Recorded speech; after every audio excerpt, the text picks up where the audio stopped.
I love my brother. I have always loved my brother. When you're a little kid and you're going to the Omni in Atlanta, Georgia, and here he comes, tall, blonde, every woman in the place going absolutely nuts for him. I'd say at one point he was my hero.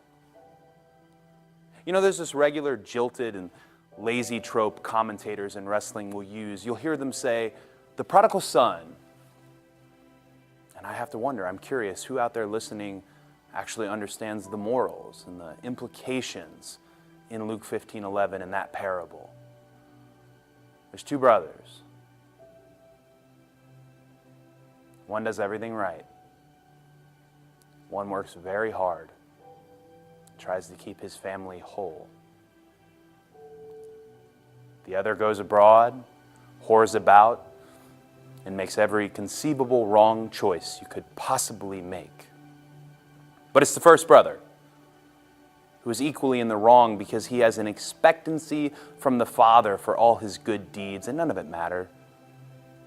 The father loved them the same.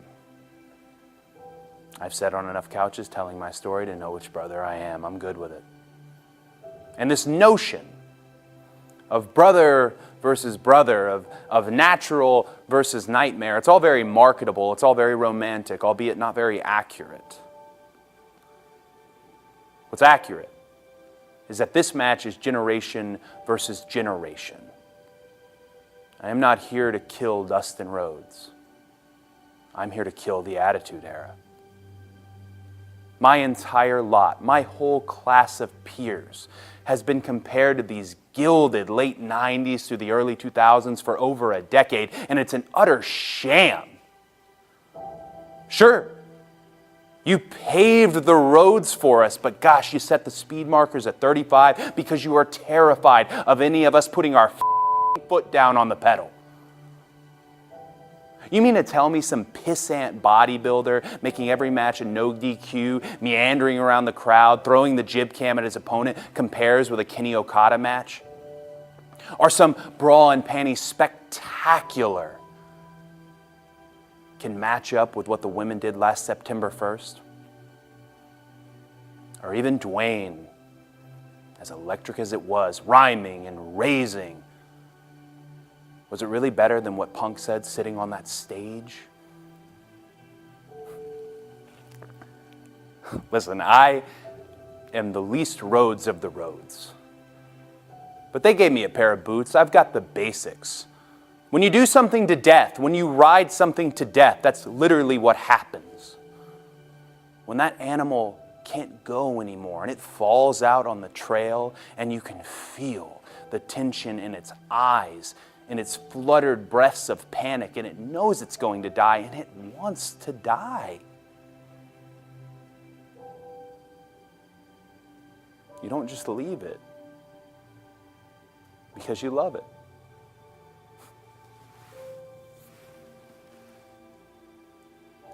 You pull from the hip. You roll your fingers on the steel of the chamber. You pull the hammer back. You do not anticipate the recoil, and you blow it away.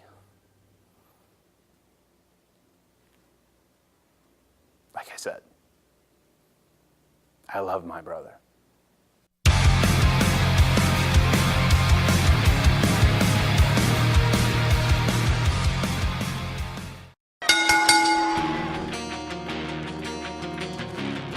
Follow the buzzer.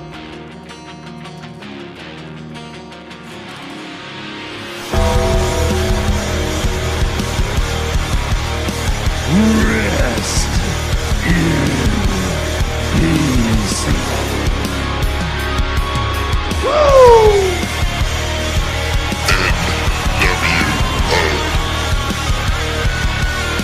The best there is, the best there was, and the best ever will be. What you gonna do, brother? Hey, yo.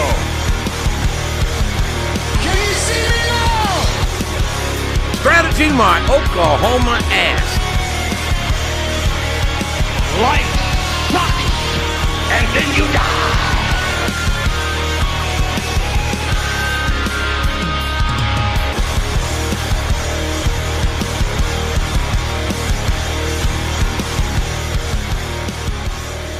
Welcome to the JM Report. I am your host, GoodOlJM, and this is episode 57, coming to you from CSP Studios in Tampa, Florida, the birthplace of pro wrestling.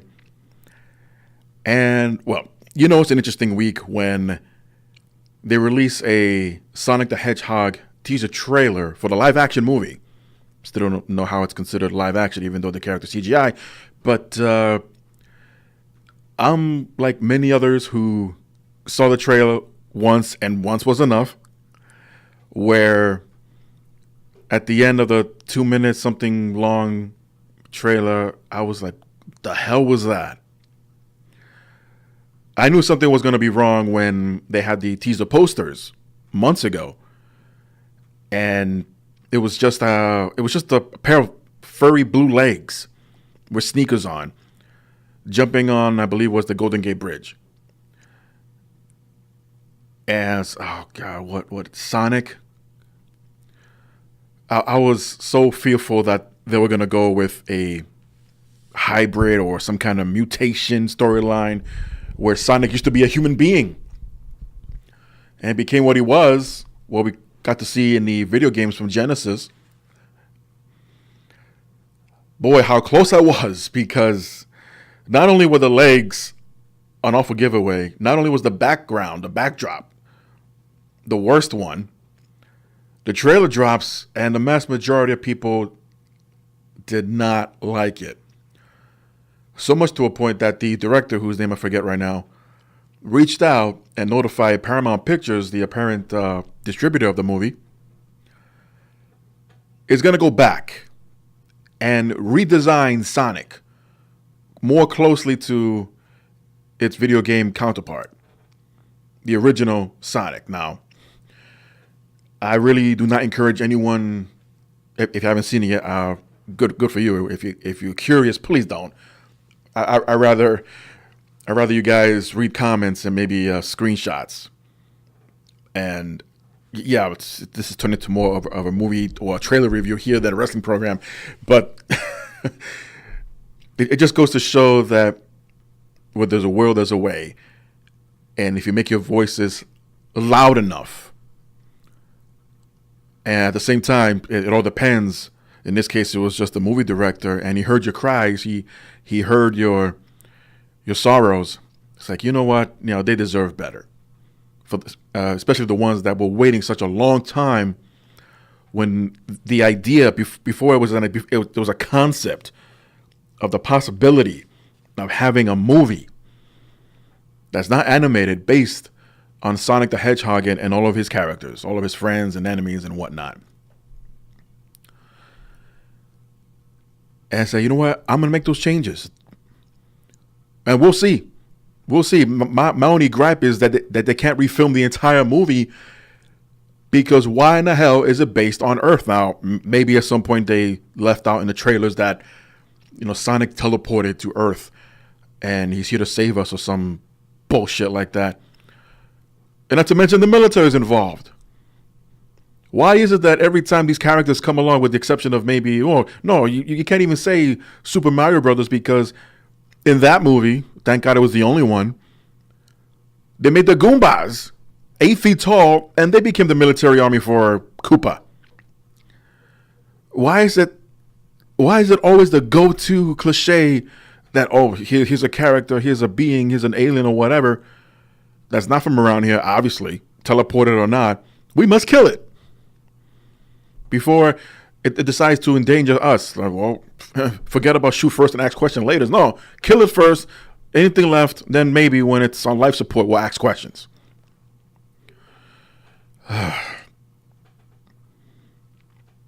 I'll say it now, and at least this director, again, forget his name, is not a douchebag like Michael Bay, and come out on a forum, and he did some interview right before the last Transformer movie that he directed came out. It's like, I let him complain. They're still gonna go watch it, and and you wonder why he wasn't directly involved, no pun intended, in the Bumblebee movie. I think, other than just producing it, but you couldn't tell if it was a Michael Bay production or not. I think someone just lay back. Let's do the movie this way, and you know what? It was successful. Too bad it had to be a prequel to all that crap he put out. But this director of Sonic, all right, I hear you. I'm going to make the changes for you. So instead of Bay coming out sticking out the middle finger, you're going to watch it anyway, and I'll take your money. This Sonic director, I'm sure in a sense, would not mind taking your money, but at least wants to do it the right way. And I applaud him for that. So why I bring this up? Because, well, too bad this director cannot set a bigger and better example and let it rub off on other people that probably should, because they got their heads so far up their asses that they're not too willing, just a tad open to hear to what we the fans have to say. And I'm sure you're probably wondering, okay, so what about that Cody Rhodes opening? Well, that's something else I want to address as well. Other than what we know so far, there hasn't been too much of a new or recent news other than Cody Rhodes versus Dustin Rhodes at Double or Nothing in a few weeks from now. And everything he said in that 4-minute promo was right. I'll admit, after maybe a year or so into the Ruthless Aggression era, if you want to call it that officially, even though it was never given that name, and even into the new I don't know what they call it, the reality era that Triple H called it. I long for Attitude Era-ish style of television. Of course, tone it down a bit, because a lot of stuff they did back then they cannot get away with now, even if they paid for it. And even if it brought up the ratings enough out of curiosity's sake. They just don't understand WWE, the creative, and it's, crazed Irish CEO, owner, Vince McMahon. I'd rather not beat this down. The poor horse can only take so much.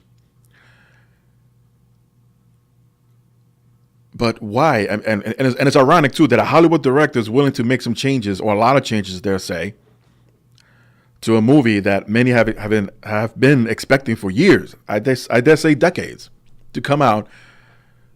Wasn't the best from the audience point of view. It's like, all right, I am. The director's going to say, yeah, I am going to make it the best possible and make the changes.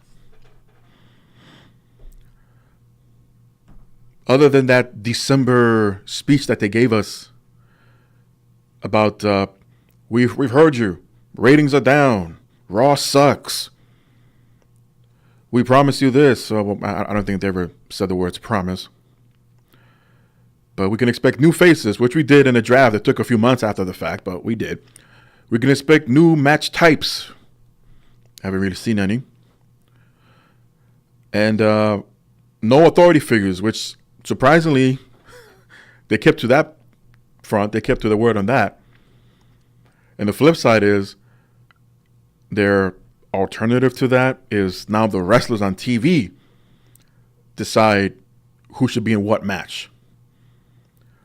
And the giveaway was kind of back at the Royal Rumble, even though it wasn't a wrestler who made the decision. It was an agent, Fit Finlay, to put in Becky Lynch in the Royal Rumble and end up winning it. And then we all saw what happened. WrestleMania, I should say, not Money in the Bank. That's later. So things have calmed down, but in between, even the past few weeks on Raw, especially, there's an altercation or an argument, and between the two wrestlers, they have a match in the next segment after commercial, or the match is already in progress. Glad that we don't have any more authority figures, because that's been done to death and beyond. I wouldn't mind personally, and I can't speak for all of you, although you can let your voices be heard. Maybe once in a while,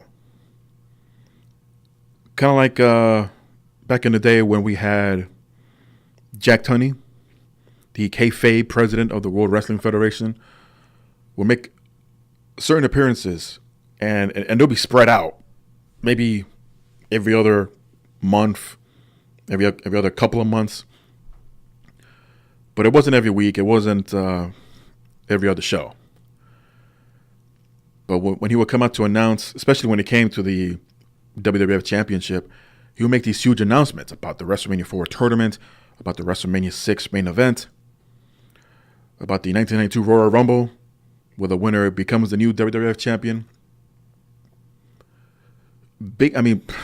It's difficult now to take all that in, because we were basically, nowadays, we're basically, I don't want to say trained, because that means that, to me, that means that the WWE has been going that route for the longest time, and they win. They're the last ones left standing and laughing at us because we fell for it.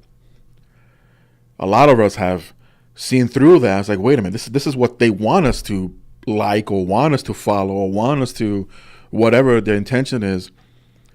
But then there's some noise being made, and either it could be quietly dealt with or fade away into the abyss, or it's like, they don't know what they like. Granted, the most recent example of this was the name change, more than once, of War Machine turned War Raiders, turned into a name I will not say, turned into the Viking Raiders. Although the name I won't say now is the name of their new finishing move, or the same finishing move, but just new name to it. So that's just one example that they've done, the most recent one. Before then, I guess it took them a couple of years, but before then, before the Viking Raiders name change twice, there was that speech in December, which again took a couple of years. So far, I'll say since the beginning of the year, there hasn't been any one particular superstar that's been shoved down our throats that they want to see get over with the fans, and for reasons the fans are not accepting him or her, and they're just, for lack of a better term, shitting all over it. But Vince, more than anyone else, will be insistent, like, no, this is the one that we want to get over, and that want to see you, the fans, accept, because by this time next year, or maybe main eventing WrestleMania a year from now, is this person. There's a lot of work to go into this. There's a lot of work to go into whatever they've been doing as of late. Like, for example, the whole Money in the Bank concept, this year at least, when it comes to who's in, who's not. Before, there would be maybe qualifying matches the weeks leading up to Money in the Bank. Just random matches with people that have absolutely nothing to do with to do with each other, as far as feuds or angles, or rivals, if you will. This year was just completely different, and just tossed out all these names, as it was announced this week on Raw and Smackdown, which I'll get into. But there was an advertisement not too long ago, I'll say about a week and a half ago, that spoiled the original lineup for the men's Money in the Bank ladder match. And in that lineup had still, for the most part, the same ones that they have today, the ones that they will announce this week. But the original lineup was Drew McIntyre, Cesaro, Rey Mysterio, Ricochet, Aleister Black, Andrade, and Lars Sullivan. Now that's 7 compared to the 8 that they have now. And nearly half of the names I just mentioned are not even in it, which I'll get into in a little bit here. However, the WrestleVotes Twitter account points out Mysterio is currently advertised to appear at the Motor City Comic-Con in Michigan, the same night of Money in the Bank. So that's in Michigan. Money in the Bank takes place in Hartford, Connecticut at the XL Center, or the Extra Large Center. So unless Mysterio cancels that appearance at the Motor City Comic Con, more than likely he's not going to appear. And yes, they rekindled the feud between Mysterio and Samoa Joe, more than likely for the United States Championship. But no word as of yet, at least not this week, or at the moment that I'm speaking now, that Rey Mysterio will be at Money in the Bank to at least challenge for the U.S. title versus Samoa Joe. So with that said, let's get right into the Raw review, as Alexa Bliss opens up the show with a in-ring version debut of a Moment of Bliss to announce the 4 of 8 men representing Raw that will partake in the men's Money in the Bank ladder match at Money in the Bank pay-per-view. And they are Braun Strowman, Ricochet, Drew McIntyre, and Baron Corbin. So far, a much different lineup from the previous leaked or spoiled.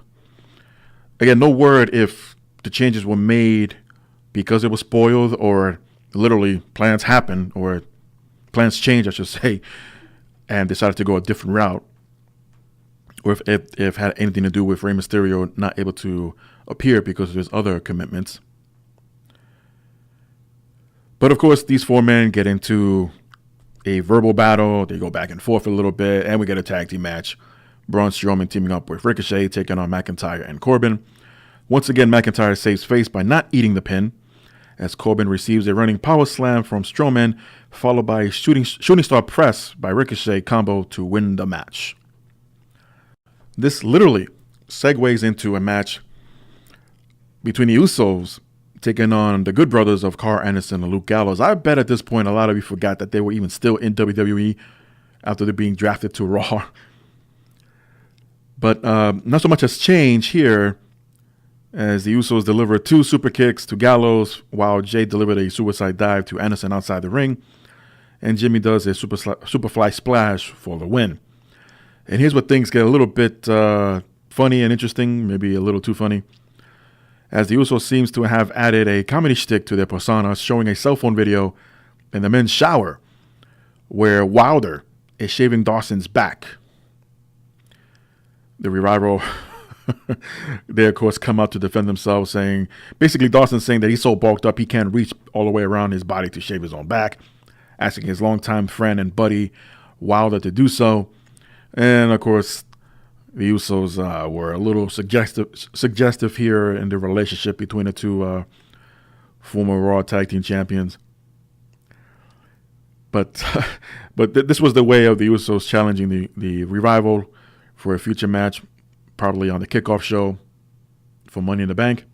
That's just my take, not that I heard that anywhere. And to step up and step in to the Usos penitentiary. Miz TV was on with special guest Bobby Lashley, minus Leo Rush, and yes, I'll get to him later. And like the Miz pointed out, Lashley is now speaking in third person. So after exchanging of a few accolades between the 2, Lashley brings up the Miz's father and how he had the crap beaten out of him by Shane McMahon on more than one occasion. And of course, this makes the Miz snap to no surprise as he lashes out, and this leads to a match. As I mentioned earlier, the wrestlers now seem to have and are the authority to make their own matches. All they need is a referee. Shane McMahon appears. He distracted The Miz first by playing his theme song and dancing on stage in order for Lashley to regain momentum at that time, only for The Miz to rebound. And once again, Shane causes a distraction, only this time putting the picture of George Mizanian, Miz's father, on a Titantron. And this is where Lashley hit the spear and got the pin to win. Shane steps into the ring as Lashley leaves. There's a bit of a beatdown on The Miz, but The Miz makes a comeback because he's been there for years. Bad joke. And Lashley returned to give Shane back the advantage. And Lashley leaves again. I guess take 2. And the Shane chokes out The Miz in the triangle hold. and just left them out cold in the middle of the ring. I'm glad to see that Shane, as far as, for lack of a better term, authority figure, some people still consider him, not that he was mentioned on TV, but the announcers as a commissioner or a general manager, just he's Shane McMahon. He's the son of the owner. Can do whatever he wants, basically. And curious to see if he's able to do this post-Miz rival, that if he can jump back and forth like this between Raw and SmackDown, then why not have multiple angles? You can have someone pissed off at you on SmackDown, and next Monday night, oh yeah, there's someone else pissed off at you on Raw.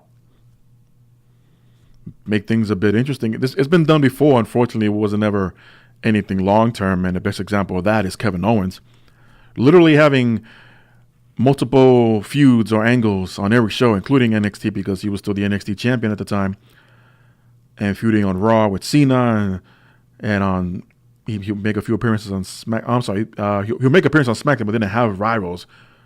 His multiple rivals was on NXT between Samoa Joe, Finn Balor, was it Shinsuke at the time, I believe, but he had so many people feuding with him for the title or against the title. It was a crazy time, but why not see more of that? Shane could be the perfect candidate to do so, because his heel work is so great that you want to see get his ass beat on a regular basis, and I say why not? But anywho,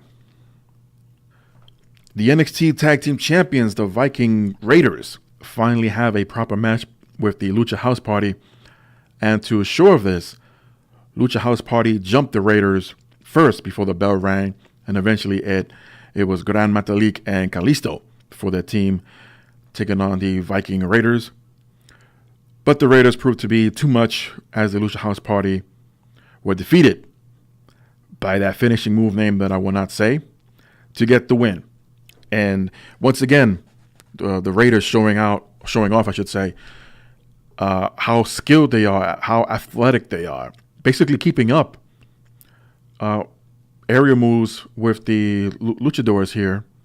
Not that they were flying around as much as they were, but they can bounce off the rope as much as the next cruiserweight can, or as best as. Off the second rope, off the top rope, cartwheels, springboards.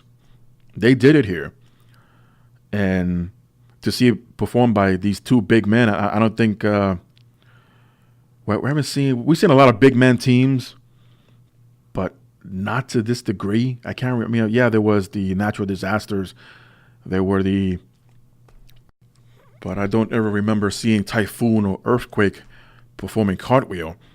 And yes, there were other big men like Bam Bam Bigelow, but never really part of a tag team, more like a faction with the Triads and WCW and the $1 Million Corporation in the WWF. And I think it speaks volumes. And the Raiders may not be in Mr. McMahon's shape, but you know what? They back it up with their athleticism. And still being the NXT champions, which I'll address later on, they can literally have a severe threat posed towards the Raw Tag Team Champions. As right now there are Kurt Hawkins and Zack Ryder.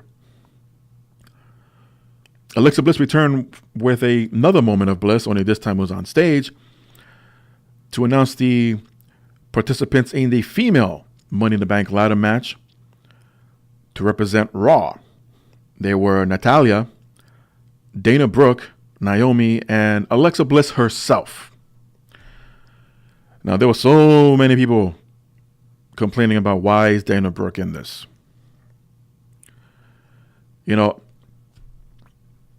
Best I could tell, besides getting TV time here,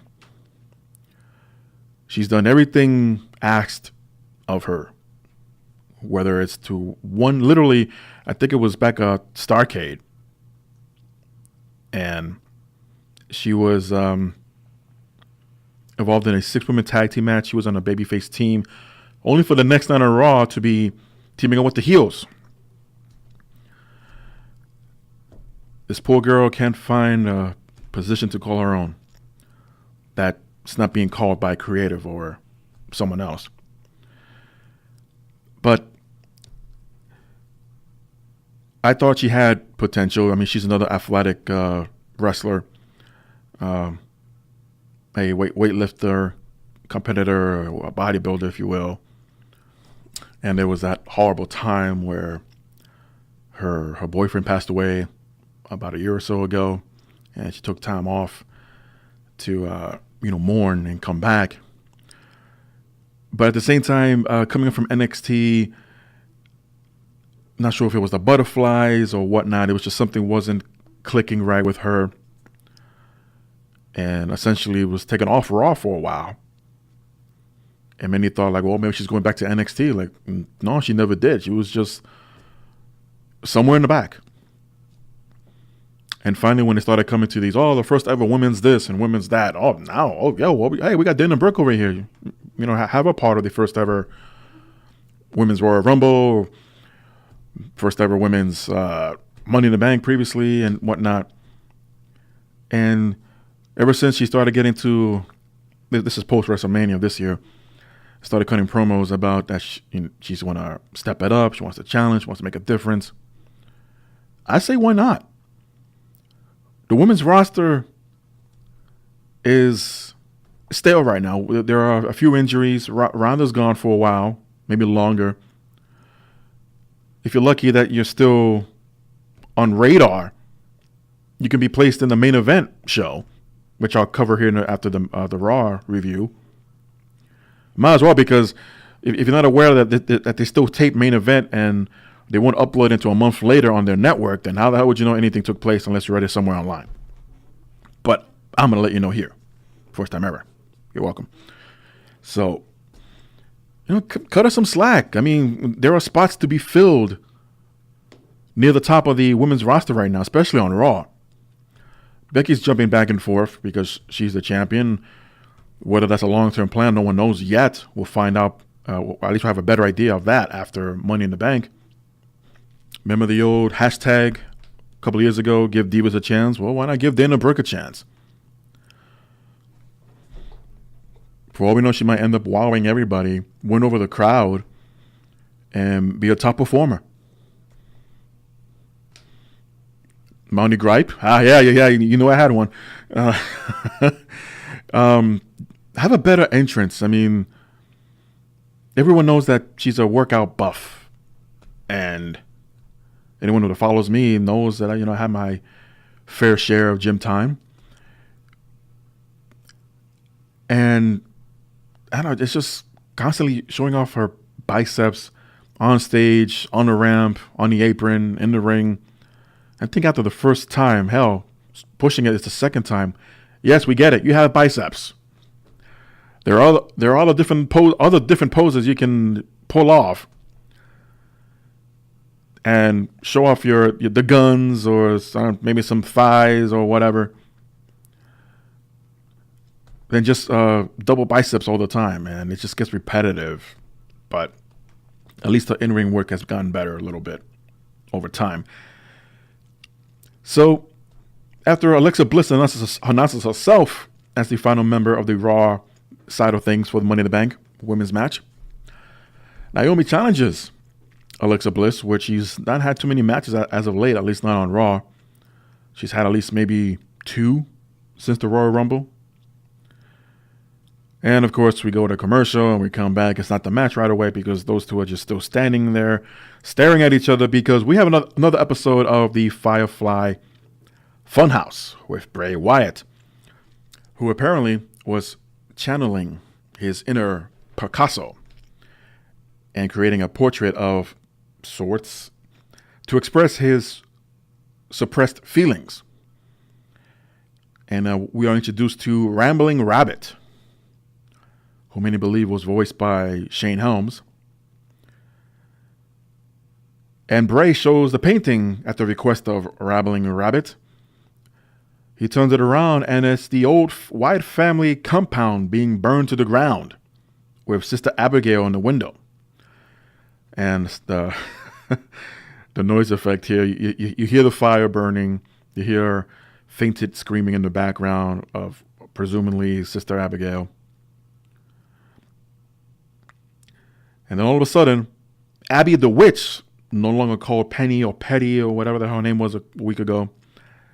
Now they got with the obvious name of Abby, short for Abigail, the Witch, who has also gone through a change, her or itself, because now she even has a more deeper masculine voice and somewhat speaking a bit slang, warning Bray Wyatt about fooling around in the funhouse. Bray Wyatt, of course, obliges, puts the painting away, and tells Rambling Rabbit to do so as well, as far as not messing around in the funhouse. But then we learned that the word of the day is sociopath. And yeah, this one, this was only the second episode, if you will, of Firehouse, or the Firefly Funhouse. The first one, I took it for what it was. Not sure exactly where they were going with it, but I gave it a chance. And now seeing that, Bray's like, okay, at least it's not a complete character redo. It is and it isn't, because usually when you reintroduce someone as a different character but still have the same name, they ignore all previous incidences or angles or whatnot. Pretty much anything in this case where there was the feud between Bray Wyatt and Randy Orton before WrestleMania, what was it, 33 in Orlando, 34, and how well it didn't go. And Randy Orton went as far as to burning down the Wyatt family barn, or their home, their compound. And Bray was the WWE champion at the time. And they probably ran out of ideas for the guy. I'm glad that they finally somewhat rebounded after the two previous WrestleManias with Wyatt, that had Cena and Taker go over. Wyatt had a chance there to go over. Probably his last chance was going over with The Undertaker. But that didn't happen. But eventually he did become the WWE champion. But unfortunately, he was more of a transitional champion. And he never went back there. Was moved to Raw, teaming up with Matt Hardy after his return. Became Woken for a while. Bray Wyatt did. Did they win the Raw Tag Team Championship? I think they did. And then, of course, Matt Hardy got injured, and then no one knew what to do with Bray Wyatt. He got sick. He was out even longer. Then the whole stuff of, call it what you will, but got involved and eventually hooked up with JoJo, the ring announcer, who are now they're both expecting a child pretty soon. And now here is his opportunity to make his comeback. Still Bray Wyatt, but again, very different. But after seeing this second episode of the Funhouse, I think eventually, this is my take, and it'll be a while before it even happens. You continue pushing the Funhouse stuff, the more humbled Bray Wyatt, the more, purified version of Bray Wyatt, until eventually the dark side is too much, if you will. He's being called back. And Sister Abigail, which we all thought was going to be a physical person eventually, then they were going to try the Bray Wyatt in drag against Demon Finn Balor, but that's when Bray Wyatt got sick, and they never looked at it again. So maybe, it has to go somewhere. You start off basically scaring the crap out of us with the laughing buzzard in the box, and then the dollhouse with a porcelain Sister Abigail doll, which is now Abby the Witch. laughing in Bray's voice, laughing in a different female voice, and now assumingly back in the male's voice. I couldn't tell because it's all distorted, but speaking in slang. Nothing wrong with that. I'm just pointing out the difference in direction they've gone with it in 1 week. But I think Bray's going to snap back into his old previous version of himself and raise hell. I mean, I really doubt they're going to reunite the Wyatt family, especially with the circumstances behind Luke Harper, which I'll get into. Rowan is out. He's out. Not that he's injured, but he just disappeared after WrestleMania with Daniel Bryan. But I will have a Daniel Bryan update. And Braun Strowman seems to be doing well on his own. So maybe, at least maybe do a tease between the two. But, oh, yeah, there was a match between Naomi and Alexa Bliss. Really nothing to this match. The theme was really Alexa trying to keep her damn shoes on, her pair of Converse sneakers, as they were either loosening up or the shoelaces would be unknotted, undone.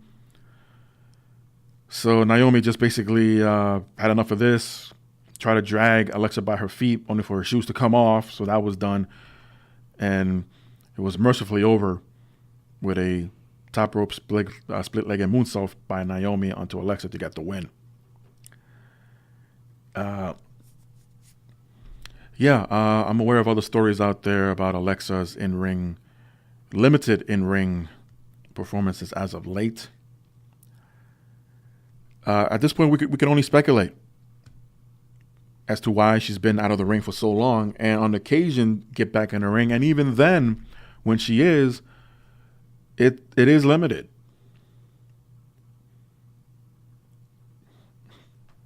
My thing is, if that's the case, should she be even cleared to be in there, let alone taking one or two bumps and flying out of the ring? Isn't that a bit of a caution you shouldn't be taking? Unless Alexa Bliss is putting a foot down, like, no, I want to wrestle, I'll sign a waiver or something. By all means, wrestle every week. But more than likely, there's more to it than we know. And beyond speculation, there's really nothing else to talk about. There's not much more we can tell or say about it. Unified Women's Champion Becky Lynch comes out and confirming that she will be defending both her titles at Money in the Bank and calls out Lacey Evans. And these two had a brawl that had to be split up by referees and officials and agents. I really hope they don't go back to this, they being creative, too many times, because it will be redundant. It will be repetitive after a while. But this was nowhere near as crazy as it was for the WrestleMania. What was it, the go-home show for the triple threat match where Becky, Charlotte, and Ronda all got arrested, only to make bail the next day. Ugh. Anyway, but even by that time, it was just it was overkill. But here, at least they kept it ringside. These two went back and forth, and although it did last longer than expected, but at least they were broken up, and Becky Lynch screaming at Lacey to go make her a sandwich. But these two will face each other for the Raw Women's title at Money in the Bank. The Revival mentioned that they had a match earlier on with their discussion with the Usos, and sure enough, they did, in a non-title match versus the Raw Tag Team Champions of Kurt Hawkins and Zack Ryder, as the fans really got into this, chanting, "Shave your back." But the champions will win this one against the Revival, as I have a bit of news about them as well. I have a lot of news about everyone almost here, so little by little, let's get to it. The Miz is seen backstage, and he's conducting an interview and challenges Shane McMahon to a steel cage match for Money in the Bank. And this segues into Sami Zayn discussing psychological entitlements, once again attacking the fans for their lack of intelligence about the business, because apparently we don't know any better. These worked shoot promos by Zayn are pretty good, but I wish they'll find a way to simplify it. and what he's saying rather than just dragging it out an entire segment. I mean, that's just me. There are ways to do things. I mean, it works the first time when he came back and he cut a promo in his hometown in Montreal. And then the following day, the following week, I should say, same thing.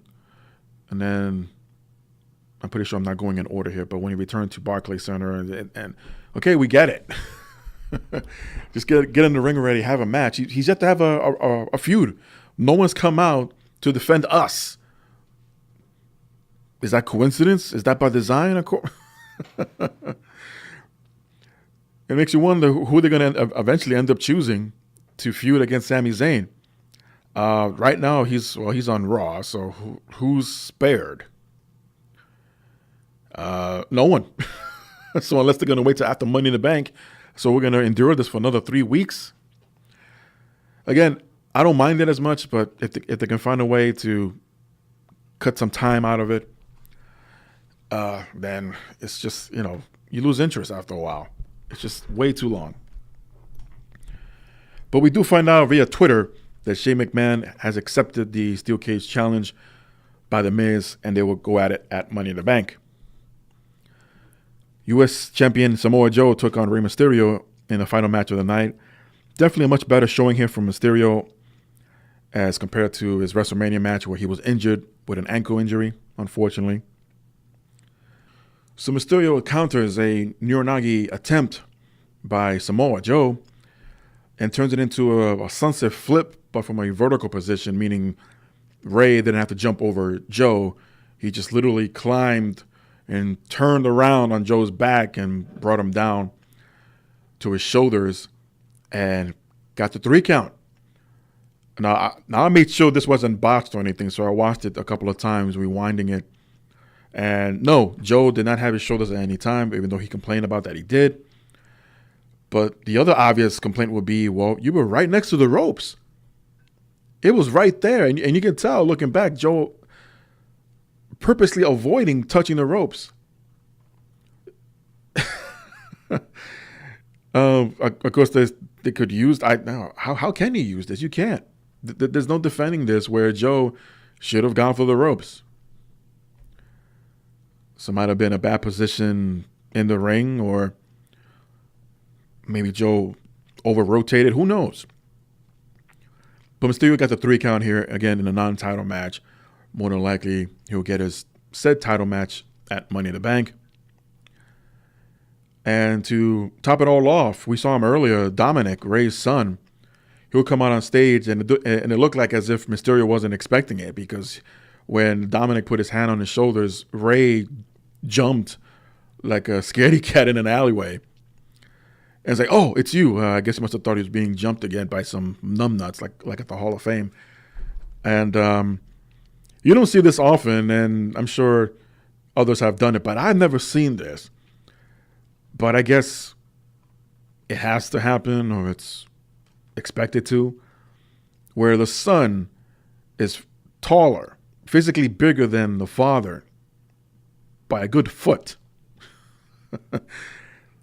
The son places the father on his shoulders for a victory lap. Yeah, I haven't seen that before anywhere, not just in wrestling, but anywhere.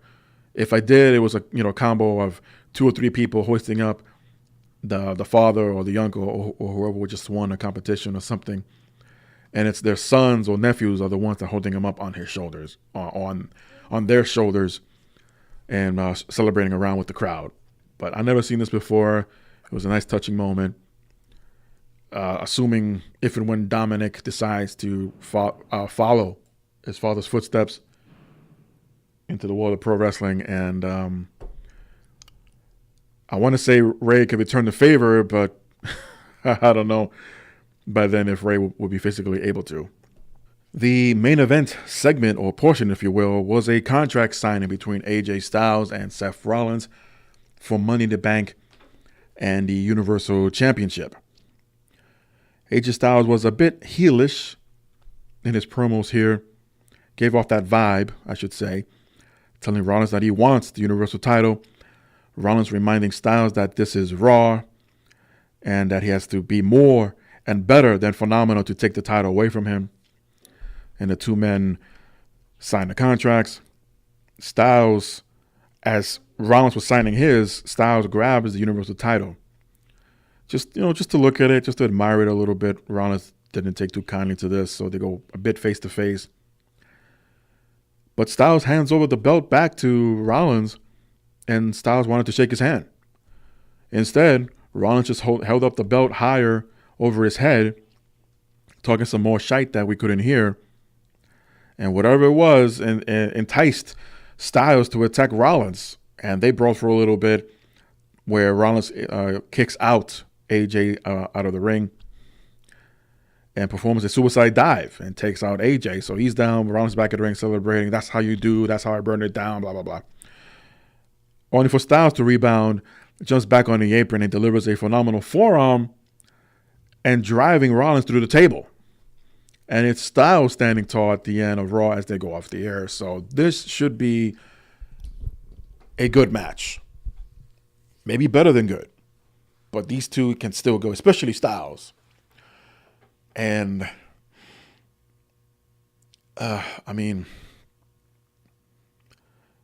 there's been talks before where when it comes to putting the matches together, when it comes to the actual booking of the match. And I dare say some creative, besides the story being told. But it's almost where you're not able or you're not allowed to have a New Japan style of a wrestling match, which I was completely expecting at WrestleMania when it was AJ and Shinsuke. They showed traces here and there, but it was never full, shoot wrestling or strong style, if you will.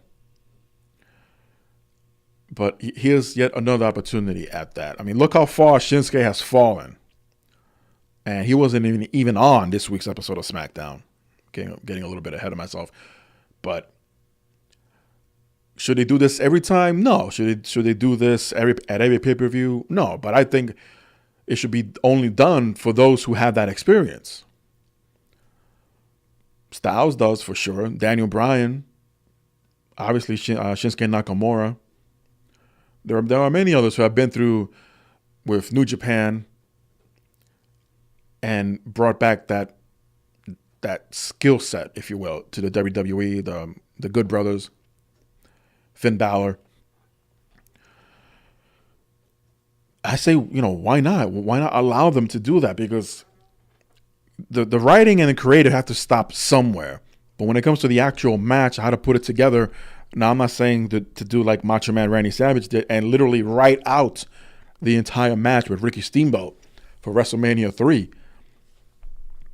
Spots are going to be called regardless. All the time? No, but hopefully your partner remembers or knows what they're doing so they won't have to shout out and say, okay, backflip, okay, elbow, okay.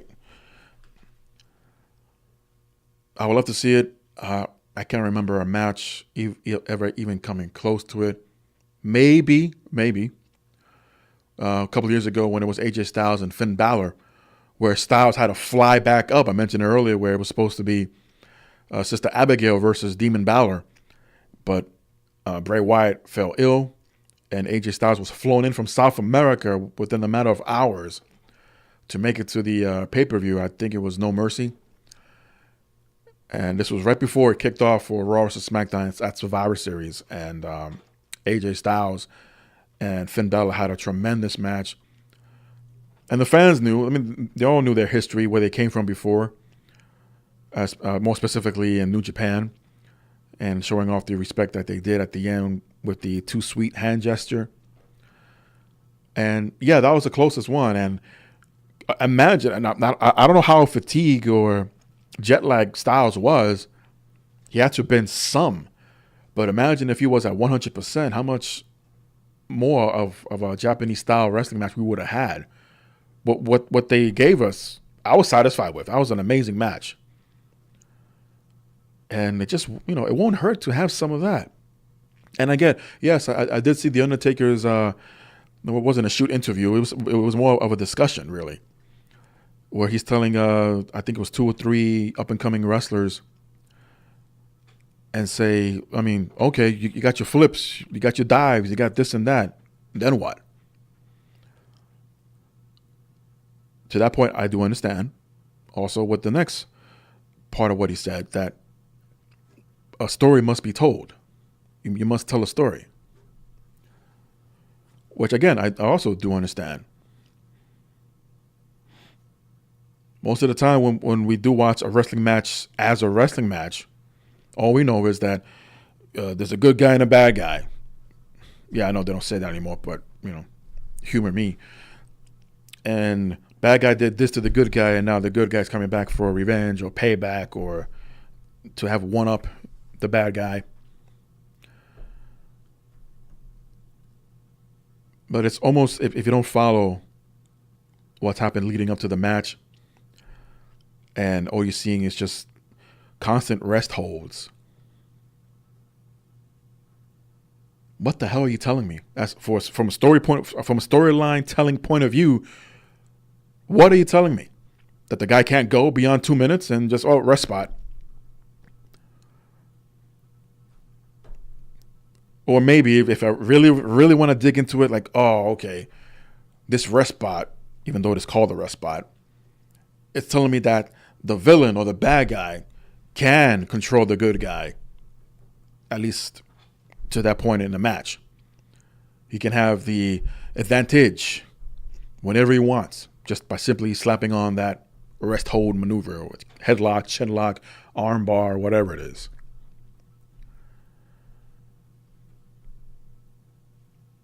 I can accept it to that point, that slight little bitty, tiny, bitty yellow polka dot bikini detail.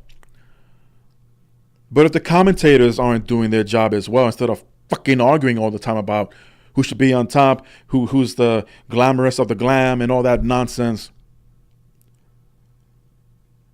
we see a story, trying to see a story unfold. The commentators should be anything more but the fucking narrators, then tell us the story.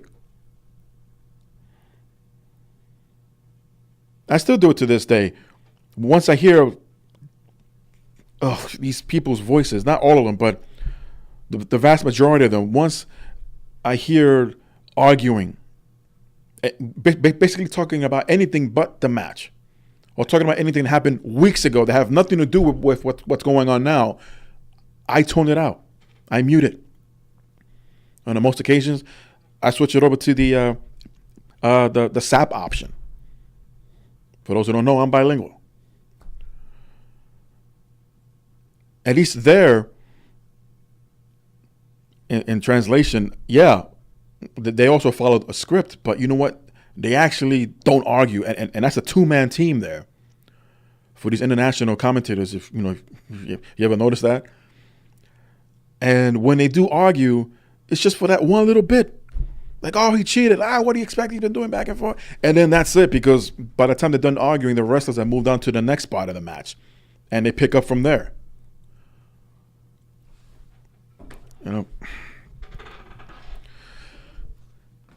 There's just no way of winning. I mean, you can't make everyone happy. And when you call them out on certain bullshit, there's always an excuse. I don't need, and I said this before, I don't need to ever run a multi-million-dollar company to know what my feelings are, what my take is, what I would have done. The WWE has nothing to lose when it comes to taking these kinds of chances. But because they need to, according to them, got to change with the times, they really don't. But to make things bigger and better doesn't always necessarily mean that, well, that's what's coming across my TV, that it is better. Well, it's not. And if anyone's asking, why am I still watching? Well, this is what I do for a living, and I have to watch because I've been doing it since 1987. And this is all I've ever known. And I put in my hard-earned money, just like everyone else, into buying merchandise, buying tickets, buying videos, action figures, posters, whatever, and to decorate my bedroom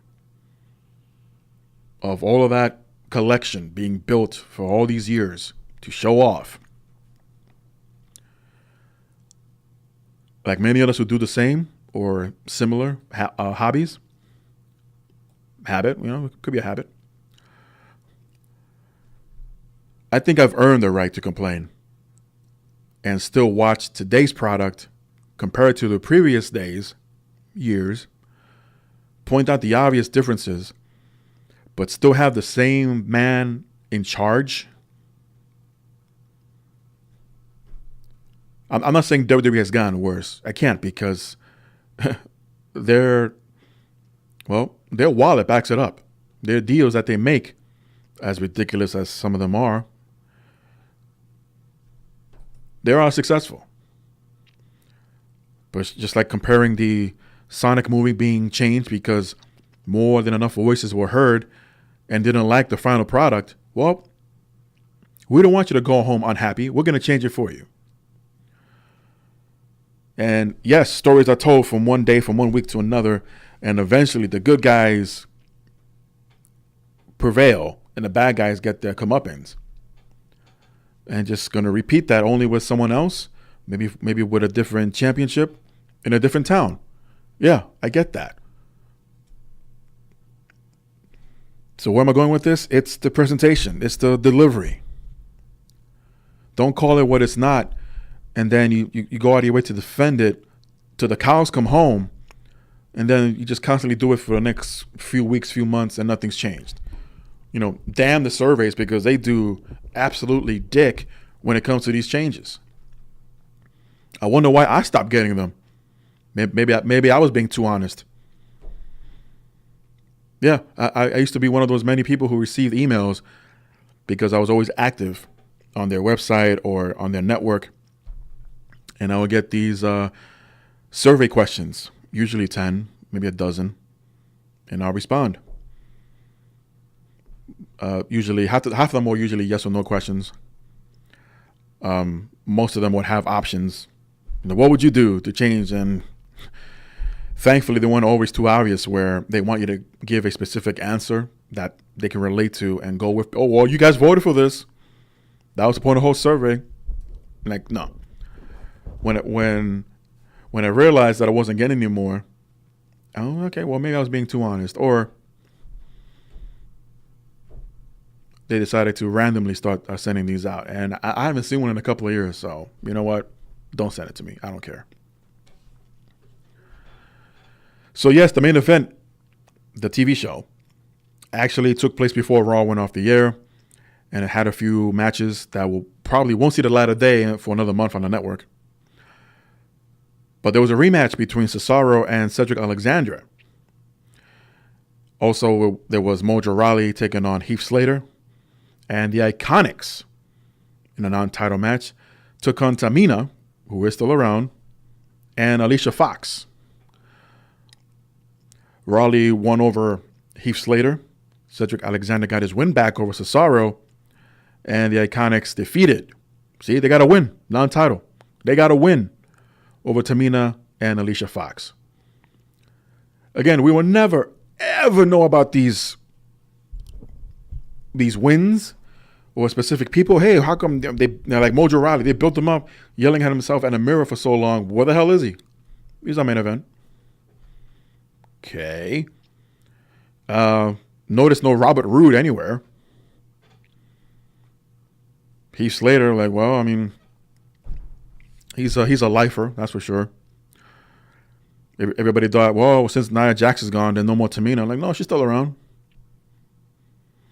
Everyone else could be lucky enough to walk into the arena that night and see the name on the board. And like, oh, I'm not on Raw tonight, so I'll be on main event next month. Tee-hee, whatever. Monday marked the 20th anniversary of Smackdown, of their first ever pilot episode that originally aired on the USA Network, until eventually Smackdown started airing on UPN. No knowledge of this, really. No mention. which was very interesting. 20 years of SmackDown, and I guess they were satisfied enough with SmackDown 1000. 20 years of SmackDown? Nah. There's bigger fish to fry than 20 years of SmackDown. Who cares? And I literally, when I read this, I literally stopped like, holy shit, yeah, it's been 20 years. And SmackDown wouldn't debut officially for another couple of months. And it was the main event tag team. It was The Rock, Stone Cold taking on Triple H and The Undertaker at the time. And this was before SummerSlam 99, where Austin defended the title against The Undertaker at Madison Square Garden. I was there for that. They had a first half. It was great until Austin got concussed, and things just went downhill from there, unfortunately. But he retained. But wow, it's 20 years. They've come a long way. I just wish they could have had at least a graphic or something. But I guess maybe they lost track of time, or maybe they didn't realize or forgot or whatever, because they would have jam-packed this week's SmackDown with a few cameos, or maybe have some people pre-record their comments and show them on a Titantron. Hey, SmackDown, congratulations for 20 years or whatever. Nothing. Not even a cupcake. But SmackDown kicked off with Kofi Kingston, and we are shown all the trials and tribulations that Kingston went through to get to the WWE title, starting off at the Elimination Chamber match, easy for me to say, and eventually winning the title from Daniel Bryan, and of course address the issues with Kevin Owens. And if Owens wanted a chance at the title, all he had to do was ask. Yeah, pretty fair to say. So it's Kofi challenging Kevin Owens to defend the WWE Championship at Money in the Bank. And out comes Owens. He accepts. Owens saying that he's not sure if Kofi Kingston is hearing what everybody else is saying, that he's not championship material. But Owens will get attacked before he goes on by Xavier Woods, getting payback from last week. But one super kick later, Owens takes out Xavier Woods as he runs off when seeing Kingston trying to make the save, but it was too late as Kingston attended to the fallen Xavier Woods. And it was funny that Owens would later announce that I'm going to have a KO show with my special guest, Xavier Woods.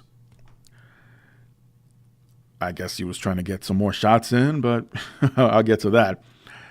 Bayley went one-on-one with Becky Lynch in a non-title match.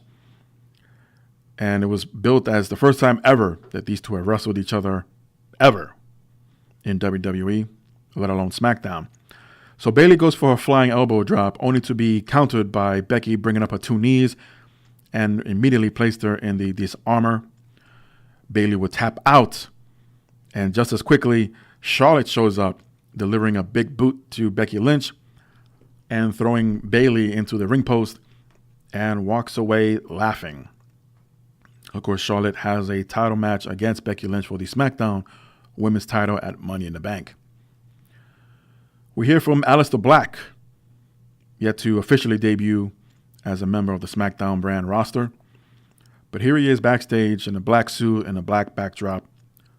His last name is Black. Saying that all of his opponents will fade to black after they look into his eyes staring into the abyss.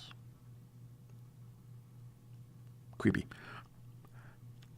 And mentioned last week, Jeff Hardy being injured at a house show that previous weekend.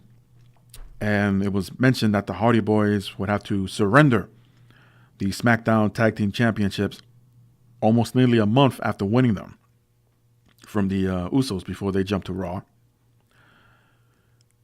And at the time, Jeff Hardy did not require a surgery, but now he does. And his leg was that severely injured, and Matt and Jeff decided to surrender the titles. But there was no mention of the house shows, to where and how exactly he was injured. No video footage of this. Maybe there's a fan out there with it that just hasn't uploaded it. Because the Hardys blamed Lars Sullivan after being attacked a couple of weeks ago on SmackDown. And looking back at the footage, when and how exactly did Lars attack Jeff Hardy's legs? All we saw was the high spine buster and a running power slam, unless the vibrations of the back being slammed to the mat gyrated to the legs and caused some damage where Jeff needs now surgery. Bit of a,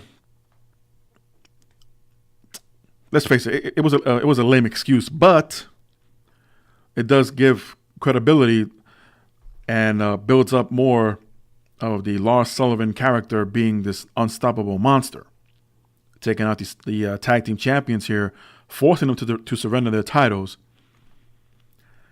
only for Lars Sullivan to once again reappear, attacking Matt Hardy, and he gets thrown out of the ring after another high spine buster. Jeff Hardy could not get out of the ring fast enough as he was on crutches at this point. And just as Lars was about to move in, from behind came R-Truth with a steel chair, whacking Sullivan in the back. At this point, Hardy had already rolled out of the ring and laid on the floor. I guess he lost his balance because he's been selling that leg injury even though no one's touched him. Lars turns his attention to Truth.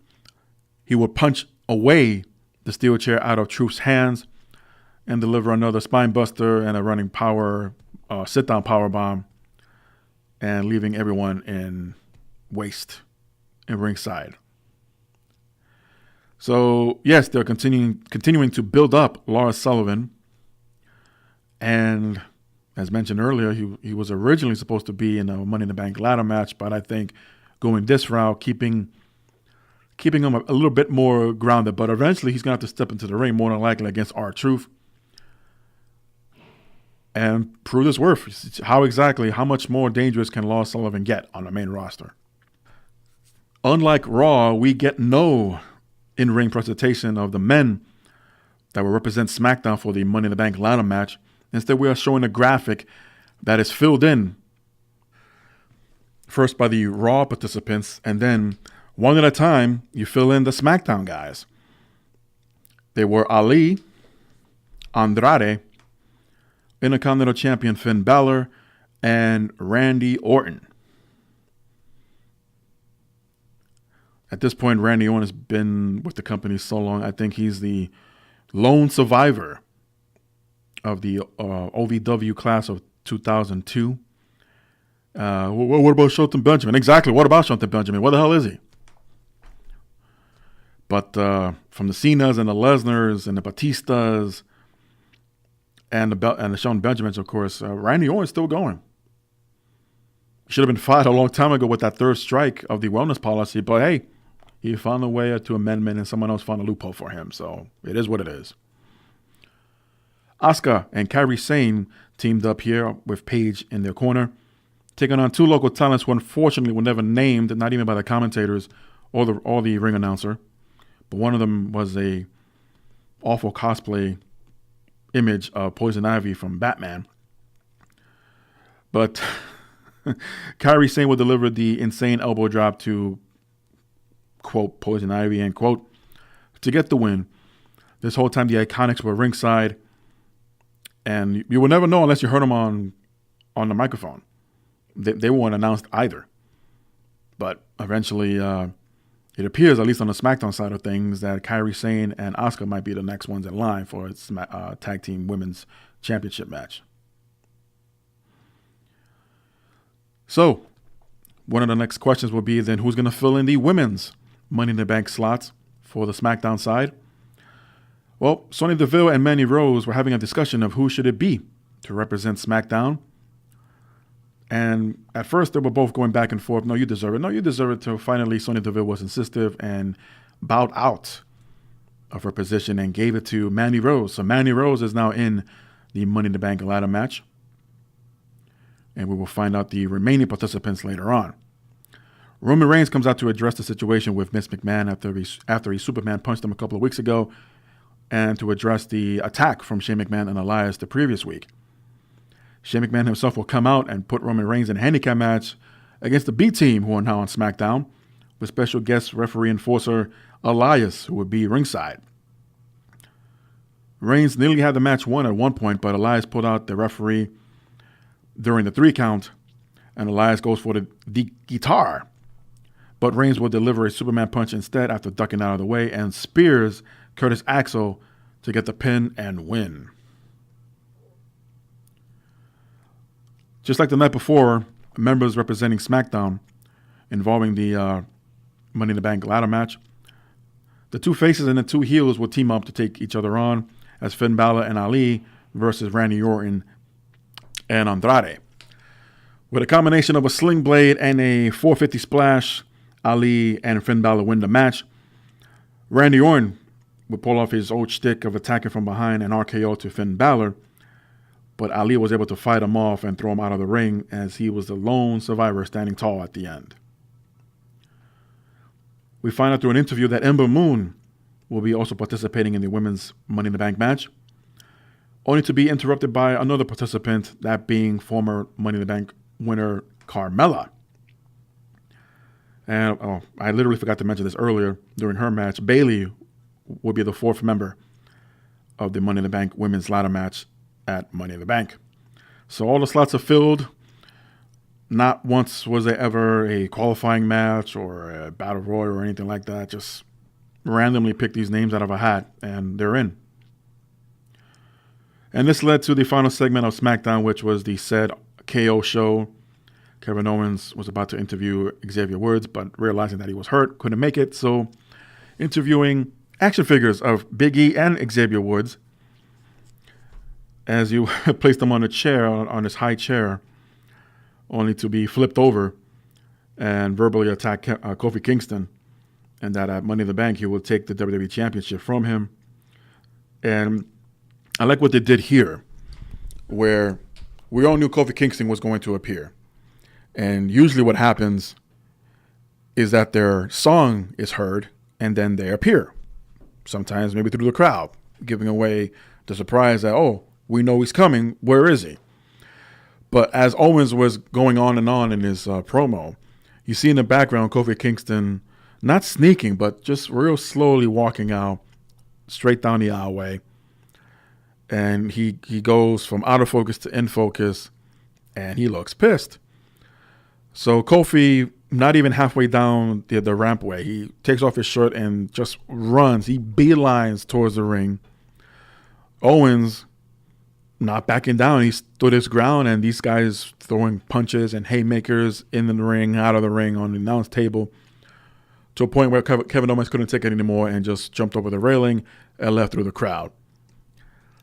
So this was a much better ending, I believe, over the contract signing, where even though Styles and Rollins, essentially it's a babyface versus a babyface match. And if anyone heard my spoilers from last week, you'll understand why, but I'm not going to do that again here. And with Owens and Kingston, we know it's a straight up face versus heel match. And at the heels, in this case, Kevin Owens has to back away for now. I mean, we still got a couple of weeks left till Money in the Bank. So I'm going to assume Owens will get his payback next week on SmackDown, and that it will be Kingston once again has to overcome the odds and represent his injured brothers of Big E and Xavier Woods. Before I continue, I just want to bring an update on Jeff Hardy as he was interviewed by WWE's YouTube channel. As he announced this week on SmackDown, he relinquished the SmackDown Tag Team titles due to the injury. Hardy revealed of how long he will be sidelined. And without hesitation, up to 6 to 9 months with this injury. He said, we had the greatest match with the Usos. We won the SmackDown Tag Team titles, and then Lars attacked. My knee has been weak for a while, but he just put the finishing point on it. It was a massacre. And it's my worst nightmare now because I'm going to be out for 6 to 9 months. That really sucks. It really does. And he just made a comeback, Hardy did, from a previous injury. Now he's out here injured again. Well, Dean Ambrose is officially no longer a member of the WWE roster. So there you go, you naysayers about, it's just the work. It's just the work. He is gone. And if you want further proof, Not that it means much to a lot of people, but his profile on WWE.com has been moved. This was actually a week ago, so has been moved to the alumni section. So Dean Ambrose, the character, is no more. And not taking a huge break away from wrestling, as for a long time he wasn't too familiar, or better yet, let me rephrase that. He wasn't always on social media, if ever, to state his opinions or make a video, other than being a character with the Shield members at the time when they first debuted on the main roster. But there was a video posted teasing the return of Jon Moxley, his old gimmick of his indie days. This was long before he joined NXT and eventually WWE. And according to the Wrestling Observer, Moxley is expected to appear in the indies as early as June, if not sooner. And some of the bookings should be announced shortly, to where and with whom. It was noted that the general belief is Moxley wants a deal where he has full control creatively over his appearances and should be able to command several thousands of dollars for any appearances he does make. Dave Meltzer speculated that WWE thinks he'll be back at some point down the road, noting that they probably would not give him such a big send-off, like the way they did, if he's indeed heading to either All Elite Wrestling or New Japan Pro Wrestling. And yeah, I remember they doing that with a lot of people. They give them a big proper send-off, especially if it's telecast. And like, well, go out there, make the world your oyster and see what you can do. So by the time they show up to a different promotion, a lot of fans will remember, like, wow, this is how he left WWE, and now he's here in this company, more than likely under a different name. But yeah, this is the next chapter of his life. But we're always going to remember where he came from. So nice touch there by the Shield's last stand a couple of weeks ago. Killian Dane is reportedly going back to NXT. I can't see why they can't do this with everyone that doesn't work out on the main roster. Just go back. I think even Dolph Ziggler, was it Dolph Ziggler or was it I think it was Tyler Breeze, basically saying, guys, if you're not using me here on the main roster, just let me go back to NXT. Well, Killian Dane was granted, or at least given, that opportunity. Dane was originally called up to Smackdown last year with Eric Young and Alexander Wolf as Sanity. The faction was heavily built on the Smackdown brand, more so on the NXT brand, as a chaotic force, but was fizzled down to low mid-card once they got to the main roster, if ever they got TV time. Young is now a member of the Raw roster that's yet to debut officially, and Alexander Wolf is now a part of the NXT UK brand with Nikki Cross. So unfortunately, Sanity never had a chance on the main roster. They didn't know what to do with him. And again, I asked the question, and I know I'm not the only one. Then why the fuck did you call him up in the first place? Well, great, you guys are here, and I just go and sit in the corner. Hang up by catering. Watch some TV, or maybe go play some up, up, down, down. So, Sanity, again, dead in the water.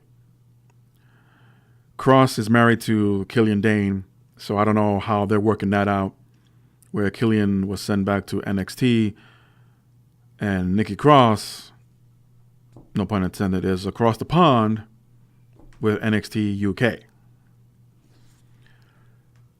Hopefully they still communicate and work something out. I mean, it really sucks. It's one thing not to be on the road together because you're on separate brands, but geez, at least you're in the same freaking country.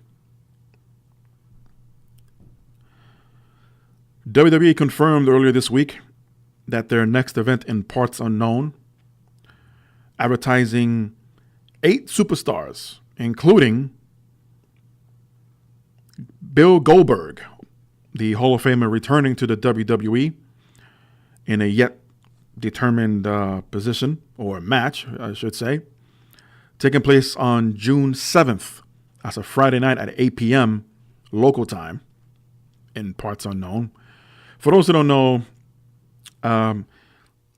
there was that incident a few months ago. I'll say, what was it? October, November of last year. I'm going to say October, where a journalist was killed in an embassy. And he was murdered.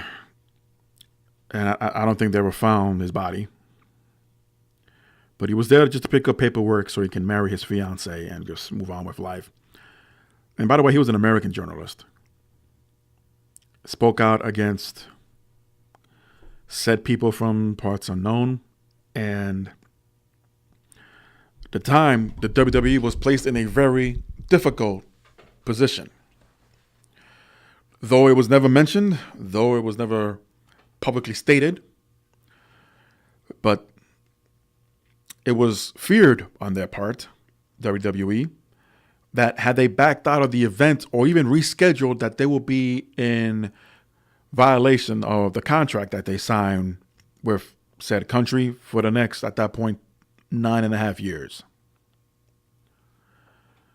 So instead of just rescheduling and instead of just canceling, all they did was not mention the location other than the arena of where their event was going to take place. So by that logic, and because how I thought how they handled it, WWE, okay, so parts unknown, a suburb of where the Ultimate Warrior used to be from. Later find out that he was from Arizona, originally from Queens, New York. So yes, the WWE is returning to parts unknown for their first of double annual events out there. And other names were mentioned, but no matches were announced as of yet. But names like Roman Reigns, The Undertaker, yes, The Undertaker, Kofi Kingston, Braun Strowman, Seth Rollins, AJ Styles, and even Brock Lesnar. More on him later. So before, especially in the, what was it? The Greatest Royal Rumble. No, this is before things went south, so I can say that name. It was suggested by a royal person that certain names should show up. And a couple of names thrown around that unfortunately couldn't make it because they were dead, being Yokozuna and the Ultimate Warrior. So they had to find substitutes because the royal person was not aware of their passing, supposedly. And then they did a similar situation where they wanted Hulk Hogan to appear. And at the time, it might have been too soon. And this was around the time where he had that famous meeting backstage before Extreme Rules. And that didn't go very well, according to a lot of people that were there. But Hogan was brought in, thankfully only for the opening portion, and was never seen again in the show. So now it looks like, okay, well, now that I'm probably coming from the royal side of things, now that I'm up to date of who's available, who's around, and who could still probably go, how about we bring back Bill Goldberg? And how about we bring back Brock Lesnar? Because, I mean, isn't me or is the timing just, it's coincidental, especially when it comes to the Brock Lesnar story. So anyway, just finishing up this here. No matches have been announced yet, and this will be shown on the network. And it was teased that the former Universal Champion will make a return on social media earlier in the week. But by then, the story was broken, and then later on, there was an update. Speaking of Brock Lesnar, now this event takes place next month. We're literally a month away from this. Lesnar leaves after WrestleMania to WWE, and the joke was like, well, he's going to a place where they're going to appreciate him, and that's in Las Vegas. Other people joke that, oh my God, he's going to AEW. No, he's going back to UFC. So for the longest time, even here, I've been mentioning and sharing stories from Dana White. I'm waiting on Lesnar. I'm waiting on Lesnar to see what he wants to do. He could have been a little bit more specific on exactly what it is that you're waiting for Lesnar to say to get things going. Especially after last year, where Daniel Cormier defeated Stipe Miocic for the UFC heavyweight title, and you got Lesnar walk into your octagon, and I still think all of it, or a lot of it, was worked. Where Lesnar's invited in by Cormier, and Lesnar shoves him, and Cormier kind of gave him a mosquito bite of a push. And this was the match expected for the UFC title, because Cormier hasn't fought since. He has yet to defend that championship. He's been injured, he's been sick, or whatever, but he's making appearances on Mortal Kombat YouTube channels, go figure. So, what happened? Well, Ariel Helwani went on ESPN News and informed the world Brock Lesnar is no longer going to Ultimate Fighting Championship. That the match between UFC heavyweight champion Daniel Cormier was heavily teased in the past, and it seemed to be the direction UFC was heading. However, now the UFC is, quote, moving on, as it's not likely to happen. Helwani also said that barring a last-minute Hail Mary, the dream is no more. Furthermore, Dana White, who is still the UFC president, said, Brock Lesnar told me he's done. He's retiring. That's right. Lesnar has retired from the UFC without even ever stepping back into the cage, at least for this run. So this will make his second retirement from MMA. Whether or not that means we will see Lesnar back in the WWE sooner than later remains to be seen, but I guess it's sooner, because we will see Lesnar at the Parts Unknown show. The UFC was attempting to book a heavyweight title match between Lesnar and Cormier this summer. Dana White said that he was told by Lesnar that he was done. Now Cormier is expected to move on and fight in a rematch against Stipe Miocic in August. As of Lesnar, or as far as Lesnar goes, I should say, TMZ reported that the former champion was tested just a few weeks before making the decision to retire. Lesnar has been tested 9 times over the past year. This year, he was tested in the first quarter between January and March, and once again tested in April. The April testing is interesting because it literally happened during and after WrestleMania, depending on which date they officially put out. But USADA, the United States Anti-Doping Agency, have not made any of their test results public. But USADA did confirm that Lesnar was tested between April 1st and April 18th. And when was WrestleMania? I am sure that was no coincidence as far as the April testing. So Dana White announced that Brock Lesnar had retired. It wasn't the full story, but according to the latest letter from the News Observer, Lesnar and the organization had been negotiating a deal for him to come back and fight Daniel Cormier for the UFC Heavyweight Championship. However, Lesnar wanted a more different structured deal after UFC moved from traditional pay-per-view and being exclusively on ESPN+. So in other words, Lesnar wanted guaranteed money rather than the percentage of the pay-per-view. UFC did not agree, especially with the number that Lesnar was asking for, and this is why the Cormier-Miocic match will happen instead. Right now, it's verbally agreed upon. No contracts have been signed yet between the two UFC fighters. And more than likely, if Brock Lesnar wants to make any kind of money, he would have to go back to the WWE.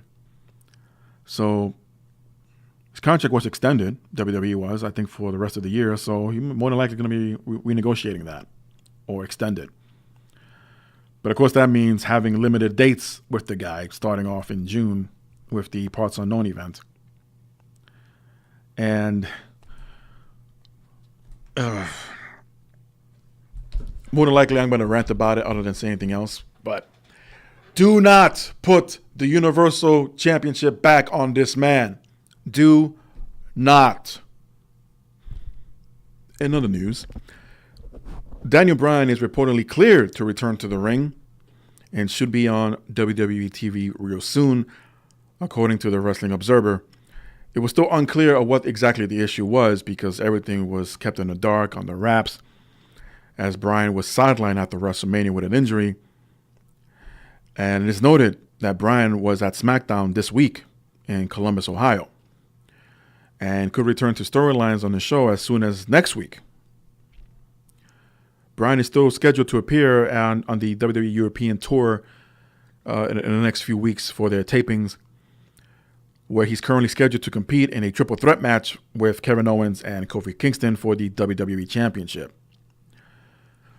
Even though the injury was kept on the wraps, many believe that it's not concussion related. So that's the case, then that is good news, while the secrecy is beyond anyone's best guess. It was also noted that the Bryan's injury and Kofi Kingston's rise to popularity led to Kevin Owens going from being slated as the number 2 babyface on the show behind Roman Reigns to a new opponent for Kingston. So there's a little bit of insight from the Wrestling Observer. As we all know now, as Owens will take on Kofi Kingston for the WWE Championship at Money in the Bank. The WWE has reported that Dash Wilder's his contract has been extended by 2 months due to his injury that kept him out of action for the same amount of time.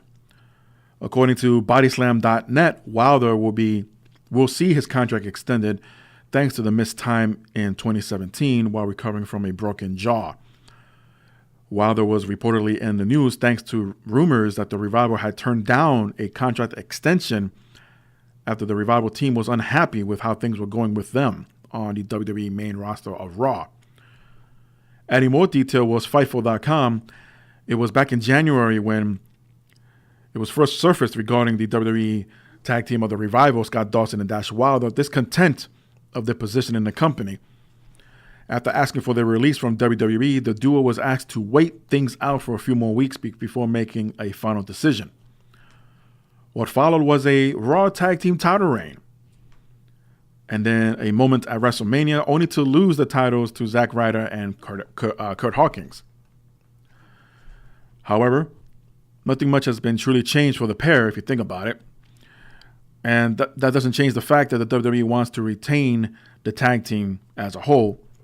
And also, according to Fightful, both men were offered a 5-year, $500,000 contract each. However, as of this week, and this is where the rumor begins, because there's no confirmation, that the Revival has yet to accept and sign this new offer by the WWE. Former manager Rico of Billy and Chuck and 3 Minute Warning has resurfaced and conducted an interview with Hannibal TV. And he shared with the world for the first time that he has been sick for the past several years, stating that he had issues with blood clots, and vertigo, among other things, and that these issues had stemmed from a history with concussions. Saying, I was in bed 20 hours a day. I was on 15 prescriptions, 3 different shot therapists, and I just kind of surrendered to it and was biding my time until the good Lord took me home. Rico shared that he's since recovered from all of that, saying that his turnaround came thanks to an old friend who pointed him towards a vegan lifestyle. He went on a all-juice diet for several months and lost over 70 pounds. It's probably why I barely recognized him in this video if you look it up on YouTube.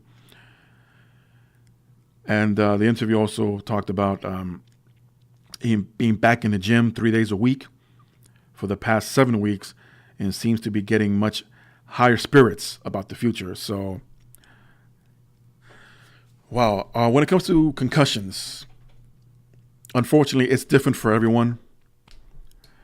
And there aren't any long-term studies as to what potential side effects you could have for the rest of your life. Up until this story was shared by Rico, other than vertigo, I was not aware concussions can also be the cause of blood clots. I mean, I never had one, and I never known anyone to have blood clots, but I know they can be very dangerous. They're, say, life-threatening. And Rico, yeah, he was down and out about his luck, but thankfully, unnamed friend changed it around, and now he seems to be doing much, much better. And I really, anyone that's followed his career and his life a little bit, he went from basically his first known role or first steps towards fame, if you will, was being a participant on the original American Gladiators, and then eventually joined the WWE for a few years. And I do remember a lot of chair shots, especially during that hardcore championship style reign, if you will, between Crash Holly and Stevie Richards and Al Snow and Maven, all them guys, Raven. Yeah, he took a lot of chair shots to the head. He did. If they knew then what they know now, probably would not have taken so many, if not at all. Afterwards, he became a police officer in Las Vegas. And that's where he pretty much fell off the face of the earth. I mean, other than a few fans recognizing him in uniform and posting pictures with him on the strip. What happened to Rico? Well, now we know. And again, if you look up the interview with Hannibal TV, you may not recognize Rico right away. It took me a while. His hair grew out a little bit, and he was wearing tinted glasses for a little bit. But I did not recognize him until, oh, that is Rico. Wow. That was my reaction to the guy. And glad to see that he's in much better place and getting to speedy recovery full time. So now let's get into Lio Rush here. There's been a lot going on. Even if he disappeared for a couple of weeks and none of this stuff came out, of course, a lot of it's one-sided, behind rumors. So I'm just going to share what's been out there already and give my thoughts. But Lio Rush, that is, was backstage on Raw this week in Lexington, Kentucky. So many vowels. But obviously was not used on air, as Lashley went on the Miz TV portion and spoke in third person. Many suggesting that Lio Rush was supposed to be the mouthpiece for Lashley, that Lashley might have eaten Lio Rush, and that's why Lashley's not speaking in third person, because there's a little man inside of Lashley trying to get out. The internet. The Wrestling Observer last week reported that Rush was facing heat with the WWE due to recent behavior, and Rush seemingly addressed that report in a statement posted on his Twitter about that not everyone knows the facts about his life. Granted. So he's just going to leave that carrot hanging out there because we don't know about what's going on or about your life, period. That you're going to have these rumors and stories about you, and or rumors and stories about you, not really address it other than the fact that you don't know the entire story. You don't know the truth. Okay, well, there was your chance to speak out. Now, had it gone against a policy that the WWE has somewhere, supposedly they make you take tweets down if you speak too much, then I would have just stayed quiet if I was Lio Rush here. But now it's out there. It's like, okay, there's more to the story because he just opened up a can of worms here. So what's going on? So, issues involving Lio Rush with other talents, not only Bobby Lashley, but there was no on-air explanation as far as Lashley and Lio Rush going their separate ways.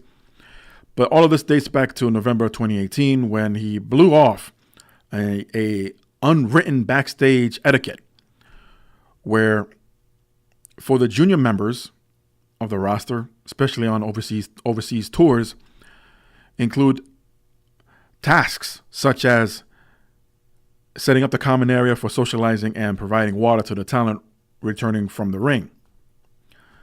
These tasks were designed to show a sign of respect, which rubbed people the wrong way when he ignored Lio Rush, all of this, and complained to the WWE management. Other incidences included Lio Rush allegedly bringing friends and family backstage without proper credentials and blowing off advice from senior Raw talent to no longer do that. Rush has been unhappy with his position with the company and recently did an interview with Fightful discussing several topics such as not making enough money to support his family. Someone in WWE leaked false accusations about him in an attempt to get him released, not carrying bags for the talent and more, such as passing out water bottles for talent returning from the ring. And PW Insider reports that there have been multiple complaints about Lio Rush and against him bringing his wife backstage and allowing her to change in the women's locker room. On paper, that doesn't seem to be that much of a big deal because, hey, here's my wife who's not a wrestler, and she's just going to change in the women wrestlers' locker room. Shouldn't be a big deal, but I think there's a little bit more to it. You know, you just can't bring anyone, even respectfully, yes, it is your wife, but, you know, it's also like a sisterhood, if you will. And you're going to have to earn that spot. And it's not much different than, say, a fraternity or sorority, if you will, that you had to earn a right to enter here, even if there's not much going on. But that's just my take on it. This has been going on since November, and it's a European tour of last year. Rush brought a group backstage during a TV taping sometime in 2018, and the group was stopped for not having proper credentials as they began to be too loud towards a female security member of the WWE, which didn't sit well with a lot of other superstars. Also during the European tour this story did not air on TV, but I'm saying out there in the internet and reported on many websites that one veteran talented, which was not Finn Balor, attempted to pull Lio Rush aside and talk with him about his issues. However, Rush responded by telling this person that he works for Vince and not you. WWE management later had to approach the veteran that was not named, after Rush complained about the incident. Rush complained more about the veteran speaking to him when he was not an executive in the company and is Rush's equal, not his boss. End quote. So after this story got around, Rush was kicked out of the locker room for a period. And after that, Rush issues became less of a regular occurrences up until recently. As this week on Busted Open Radio, Mark Henry said he asked Rush about the stories claiming he had bad issues with the company. And Henry would say, I pulled him aside the last time I saw him and told him, I'm hearing stuff in the locker room. What's wrong? Lio Rush told Mark Henry, nothing's wrong. It was a blatant lie to my face, Mark Henry said. I let him know that if he has a question, right now is the time to do that. PW Insider added to Rush's complaints or claims of not making enough money to support his family. And that's very interesting because WWE offered him a 5-year deal making $300,000 a year, according to PW Insider. However, the deal was turned down instead of asking, while Leo Rush did, for double that amount. So I just got done talking about the Revival being offered $500,000 to stay with the WWE. Rush, despite all this bullshit, whether true or not, again, I'm just sharing what's been out there for a while, and according to Mark Henry, he was lied to his face. The WWE still offered this guy, Leo Rush, $300,000 a year, a 5-year deal. You know, add that up. So there's another side of this complaint from Rush that he's not getting paid enough money because from one town to another or from one week to another, he barely has enough money left for himself because he overspends. I mean, forget about traveling and your expensive in between, your hotels and rental cars. Everything else, he just overspends. And I know a lot of guys do this. If they can afford to spend $10,000 for a ringside seat for a boxing match and go back to work the next day or the next week to Raw and or Smackdown with no troubles in sight because you're making that kind of money, then why would that person complain? You must have a sweet savings account. Not to mention adding your weekly salary, if you will, that you get from the WWE. But who out there listening right now would not, metaphorically speaking, who would not kill to have an offer, a 5-year deal worth $300,000 a year? There are people out there who have the right to protest, such as teachers who get a fraction of this, if even that, and refuse to work unless their demands are met. And it's, not to jump way off topic here, but it's just a joke that teachers even get, what, $25,000 a year, $25,000 a year? Wait, what is that? So the structure all around, across the board, it's all jacked up. You're working for a multi-million, dare say billion-dollar company that can now have this kind of money that wasn't around 10, 15 years ago. And you wanted more. You asked for double that amount. Man. To say ego is overwhelming here will be an understatement. Leo Rush might have had a huge following in the independent scene. Had a cup of coffee in NXT, even though he spoke out of turn after, I believe it was Emma, who was fired, and then made that slick ass remark about, well, I guess not everybody was ready for Asuka, and how a lot of people just thrash all over him because of what he said. Because Emma was fired at that time. She was gone from the company, or released, whatever the case was. She was done. And it was after a match with Asuka on television aired, and Emma moved on. She had a few other obstacles to face eventually, but she moved on and prevailed. So either Rush meant to say that in humorous manner, but it was in bad taste and bad timing. I dare say, you shouldn't have said anything like that at all. A person lost their job. Asuka had nothing to do with it. So he hasn't proven his worth, is what I'm trying to say. And yes, the WWE is a much bigger pond than the independent scene, no matter what part of the world it is in.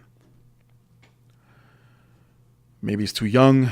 Maybe he's immature. Maybe the overwhelming grand stage of the WWE is so much. I mean, he got to walk out at a WrestleMania this year with Bobby Lashley during the Intercontinental Championship match. It's a huge deal. And that's something that anyone can carry with them for the rest of their lives, even if they don't end up with WWE ever again. So,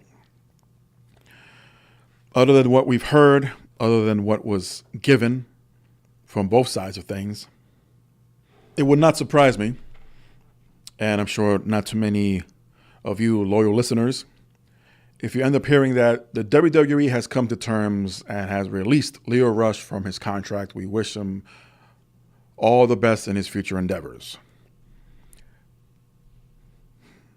Sometimes that could be taken as a death sentence if you're ever future endeavored by the WWE. And yes, the door can be open, but not anytime soon. Not the next day. The door won't be open for like another couple of years or so, even if that, for a possible return. So maybe the fame was too much, too fast for him, and all of it went to his head. I thought he was fine in 205 Live, which he would essentially go back to and from Raw on occasion. But even that seemed to have dwindled. I don't know if all these complaints and all of his statements had anything to do with it. More than likely, but since that was never brought up, then I'm not going to include it personally. But you really got to prove your worth, because the WWE thought or sees something in him to even offer him a 5-year, $300,000 deal, only for him to turn it down unless they double it. No. Granted, there are more athletes out there that receive contracts in the millions. Millions.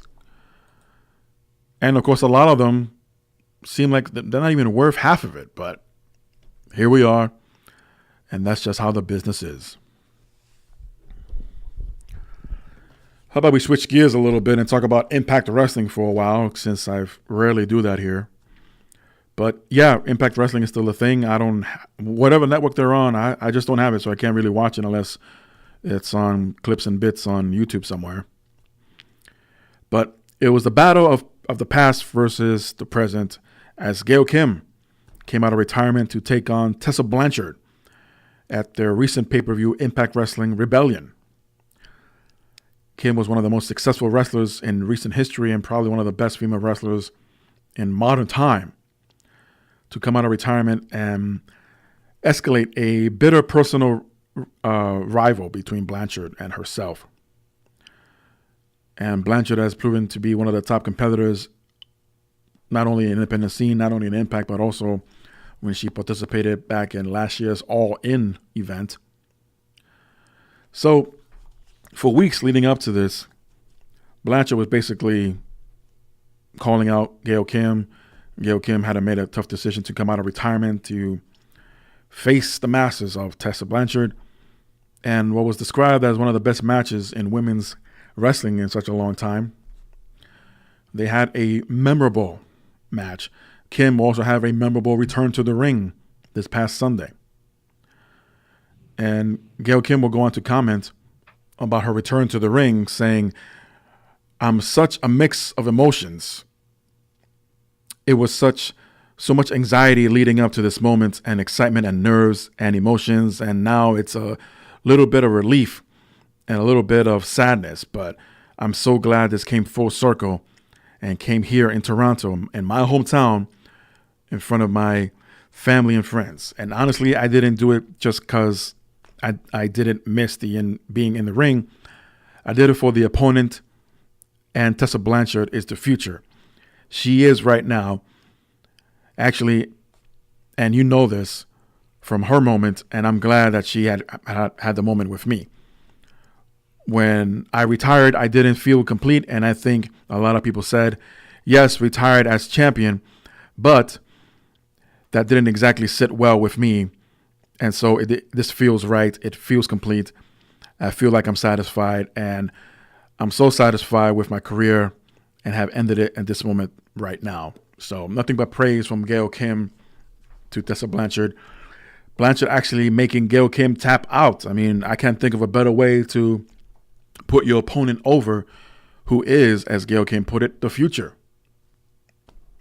If not the business, definitely in the women's division across the board, not only in Impact, but Japan, Canada, Mexico, WWE, and Tessa Blanchard is one of the best out there. After the match, Blanchard tried to, she did put her hand out to shake Gail Kim's hand, only to see Gail Kim swat it away and embrace Tessa Blanchard instead, in a very heartfelt moment there, as Gail had one last ride, one last go around in the ring, unfortunately in a losing effort. But again, it was a passing of the torch here, and couldn't ask for a better way to go out if you're a Gail Kim fan.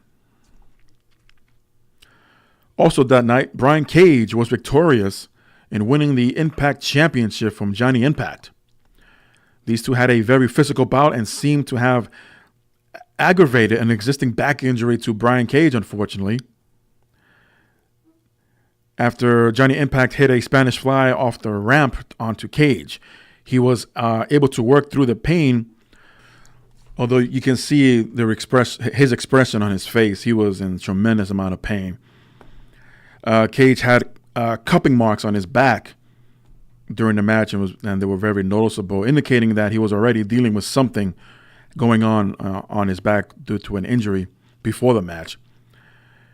So the champion the new champion took to the social media to comment on his injury and how unfortunate the timing was this to happen, especially after winning the Impact Heavyweight title. Saying, "So, right away, right when we hit, I'm rolling, and this pain shoots down my leg. Just a feeling I've never had before in my leg. Instantly, I'm thinking ruptured disc or whatever. My back is fucked up, and I'm going to have surgery or something. Then, okay, hold on, maybe it'll go away. Just trying to enter the ring after that moment, rolling into the ring, turning my hip over, trying to get up. I just felt like there was no strength there, and the pain shot down my leg again. I was like, crap. It was still almost a little bit better, the pain was." Cage would continue saying maybe it would subside here in a couple, and it's just a flash thing, like a flash of pain. And then I was in a corner, and I was saying to Johnny, I was trying to move. I couldn't. I felt, no pun intended, I felt so robotic in my movement because of the pain. I said, okay, this is serious. Like I just said in the opening interview, I didn't know to what degree, or okay, I'm going to need back surgery now. What's going on? Cage will finish off his statement saying, because I have never felt this kind of pain in my back, that it felt nerve related, so to speak. So the way he described this injury, it may be herniated disc related, maybe more than one. That's why that shooting pain up and down his leg. Trust me, I know all about that. And he's going to be out for a while. As of now, there's no update of whether or not he'll be receiving a new surgery. But he's definitely out for a little while. More than likely receive some physical therapy if it's as bad as he thinks it is. Again, going on how he described it, and surgery is an option. He won't be out for that long. I mean, I've seen and read that they can make these 1-inch incisions and fix whatever it is that's causing the problems and pain, if it is a herniated disc or a ruptured disc, and will just have to be bedridden for at least a week. But that doesn't mean you still won't have to go through some kind of physical therapy and rehab just to make sure everything is okay, and that you're able to feel physically comfortable in moving around the way you used to before the injury occurred. So It'll be a little while, not as long, say, like a Jeff Hardy injury or anything like that. But it just sucks that he couldn't really celebrate his moment becoming the new Impact champion. And he literally was sent to the hospital that same night after Rebellion. So here's some get well wishes soon to Brian Cage. Speaking of Impact, as of this week, May 1st to be exact, and it was also mentioned during the Impact Rebellion pay-per-view, that the company has announced Impact Plus. Yes, it's their new streaming service that has launched on May 1st, and fans can get a 30-day free trial when they sign up for it. Fans will have full access to their library of the company's content, and in a tweet, Impact announced that the new service will replace GWN, and more specific details will be revealed next week. So if you head over now to impactplus.tv, that's impactplus.tv, you can sign up for the 30-day free trial. However, there isn't no price listings as of yet, so maybe that'll be part of the new details to be revealed next week. Curious to see, it's been 3 days now since it's been launched, to exactly how many people have signed up for their Impact Plus. Personally, I'm debating it. I don't know yet. I don't know if you have to go first through the 30-day trials and then they start charging you whatever it is. I'd rather know what I'm getting into price-wise. But it's interesting how they have all set up the categories similar to WWE Network with TV shows, and they have their own version of Hidden Gems called Hidden Gems. But if you look at the thumbnails, it doesn't have too many recent photos of current rosters of Impact. It's all previous ones that are now in WWE. Not sure whose idea that was, but I think they could have made their point differently by not constantly plastering pictures of Hulk Hogan, AJ Styles, Samoa Joe, Kurt Angle, Sting, Robert Roode. The vast majority are not there anymore. And if it's all about promoting past events, I get that. But the first page, before you click on anything else, that's what you see first, before you start scrolling or moving the screen over. No, well, nobody asked me, so whatever. Lillian Garcia has taken time to react to the news that she will be joining PFL as their official in-cage reporter. Well, by the way, that's an MMA fighting league. And Garcia made the announcement during her appearance on the Ariel Helwani MMA show that her first date will be on May 9th at the Nassau Coliseum at 6:30 p.m. Well, I talked about Impact. How about some Lucha Underground news? Safe to say that they're more than likely not coming back ever to the El Rey network, as they recently wrapped up a class action lawsuit that saw them come to terms on the immediate releases of Joey Ryan, Ivelisse, Phantasma, and Cobra Moon. However, it looks like things aren't settled just yet, as Lucha Central is reporting that Ring of Honor, Jeff Cobb, and Famous B,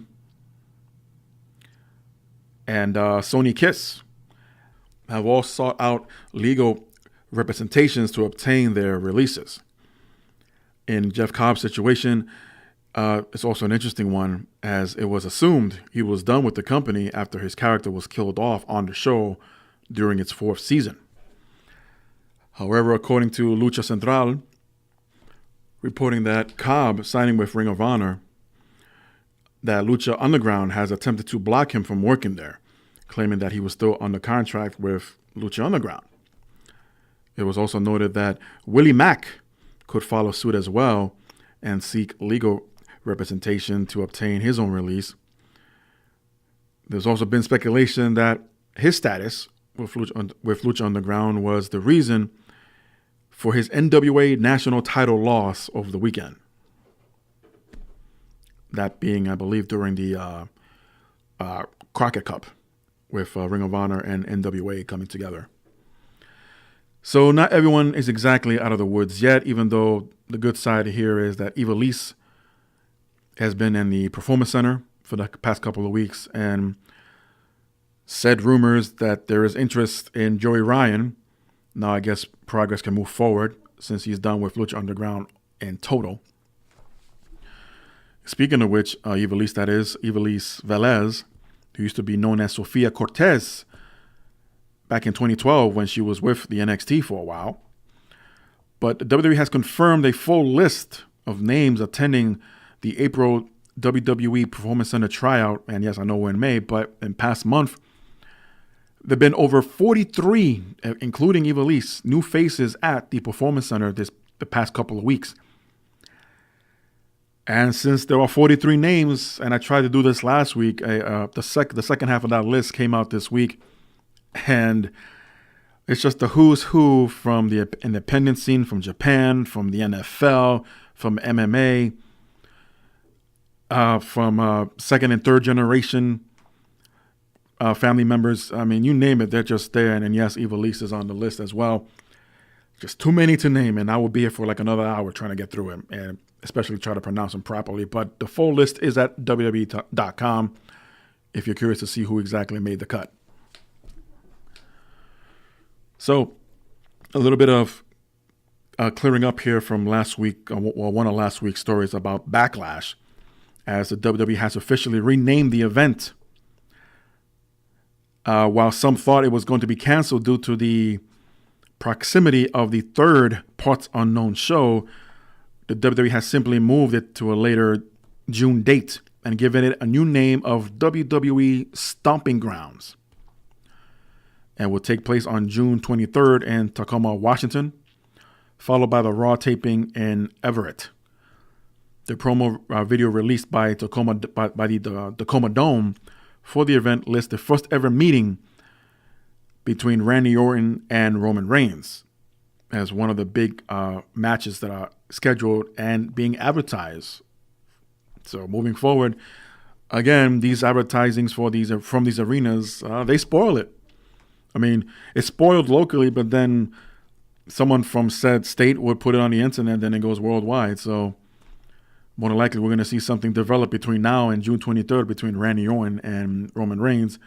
And considering that Orton and Shane McMahon has had some history together, working together, that could be the route that they're going with.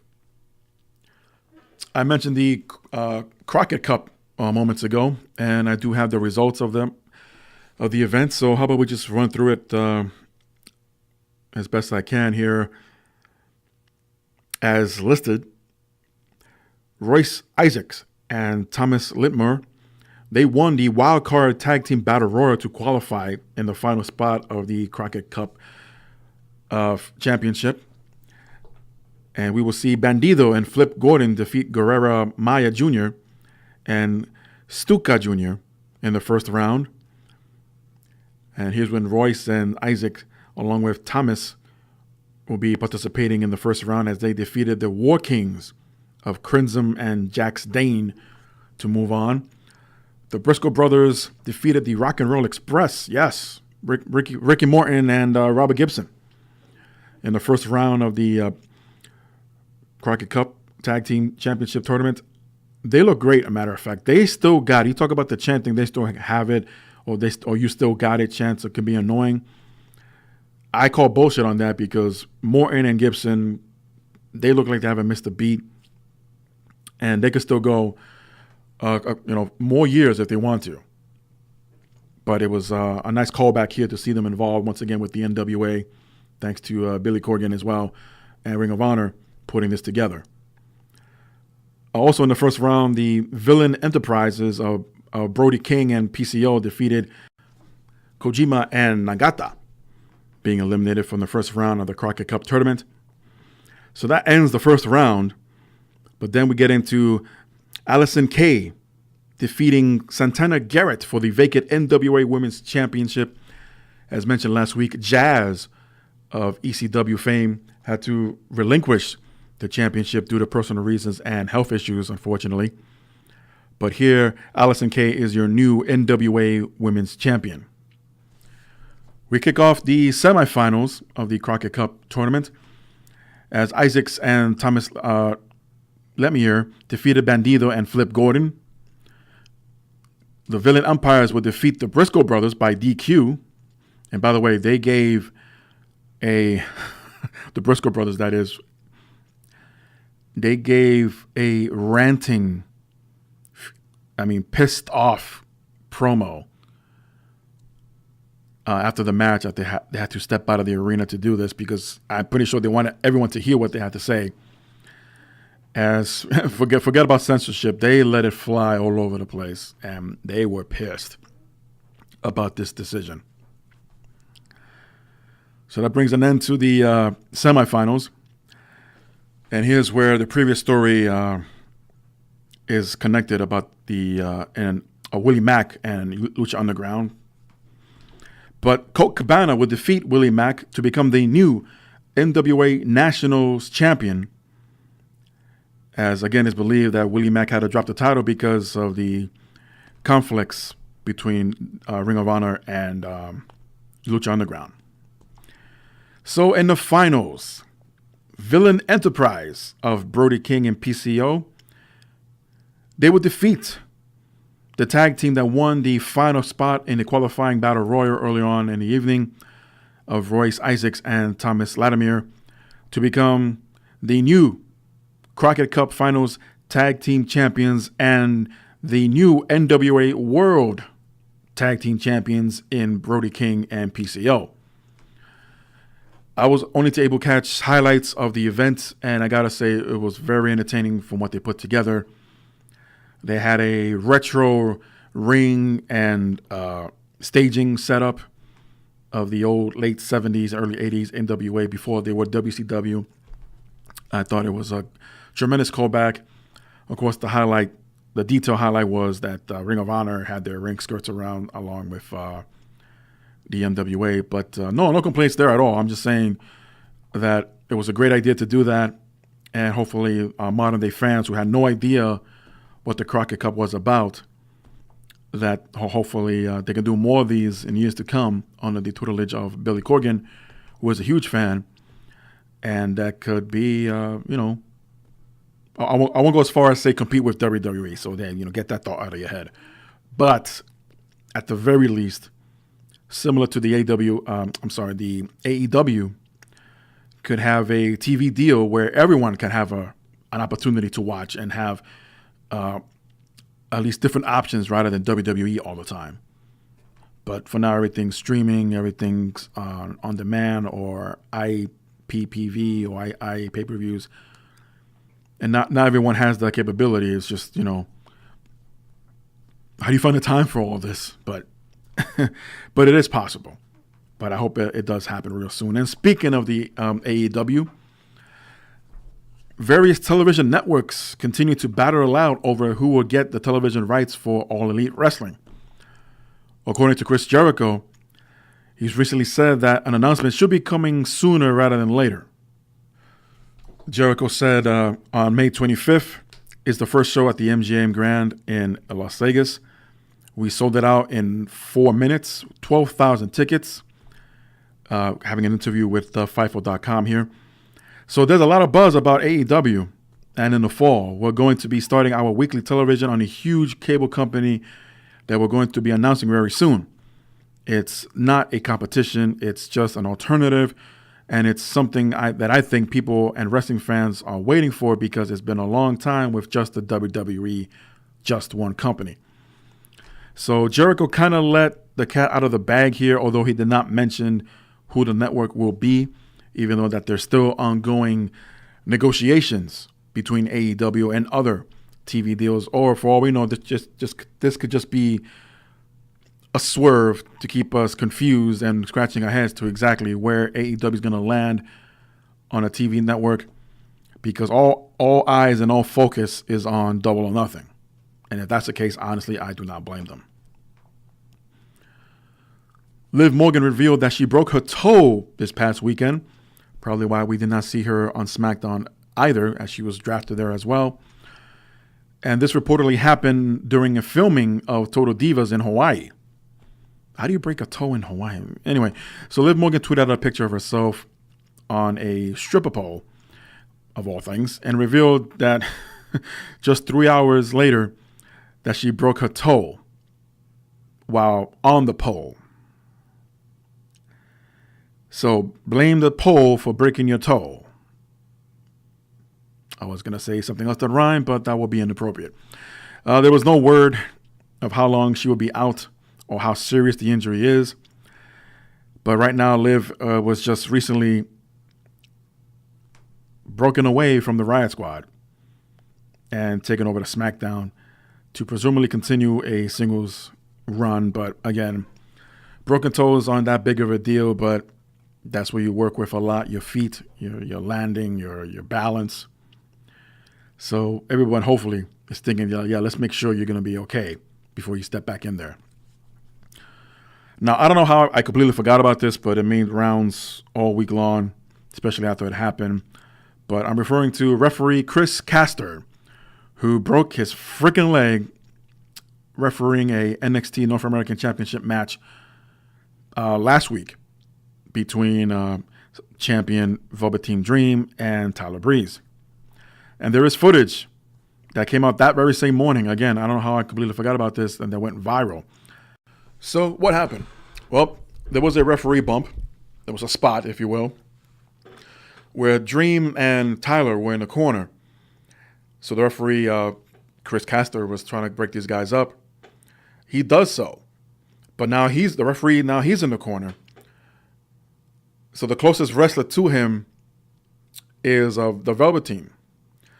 Tyler Breeze goes to super kick Velveteen, only to drop and duck out of the way and super kick the referee instead.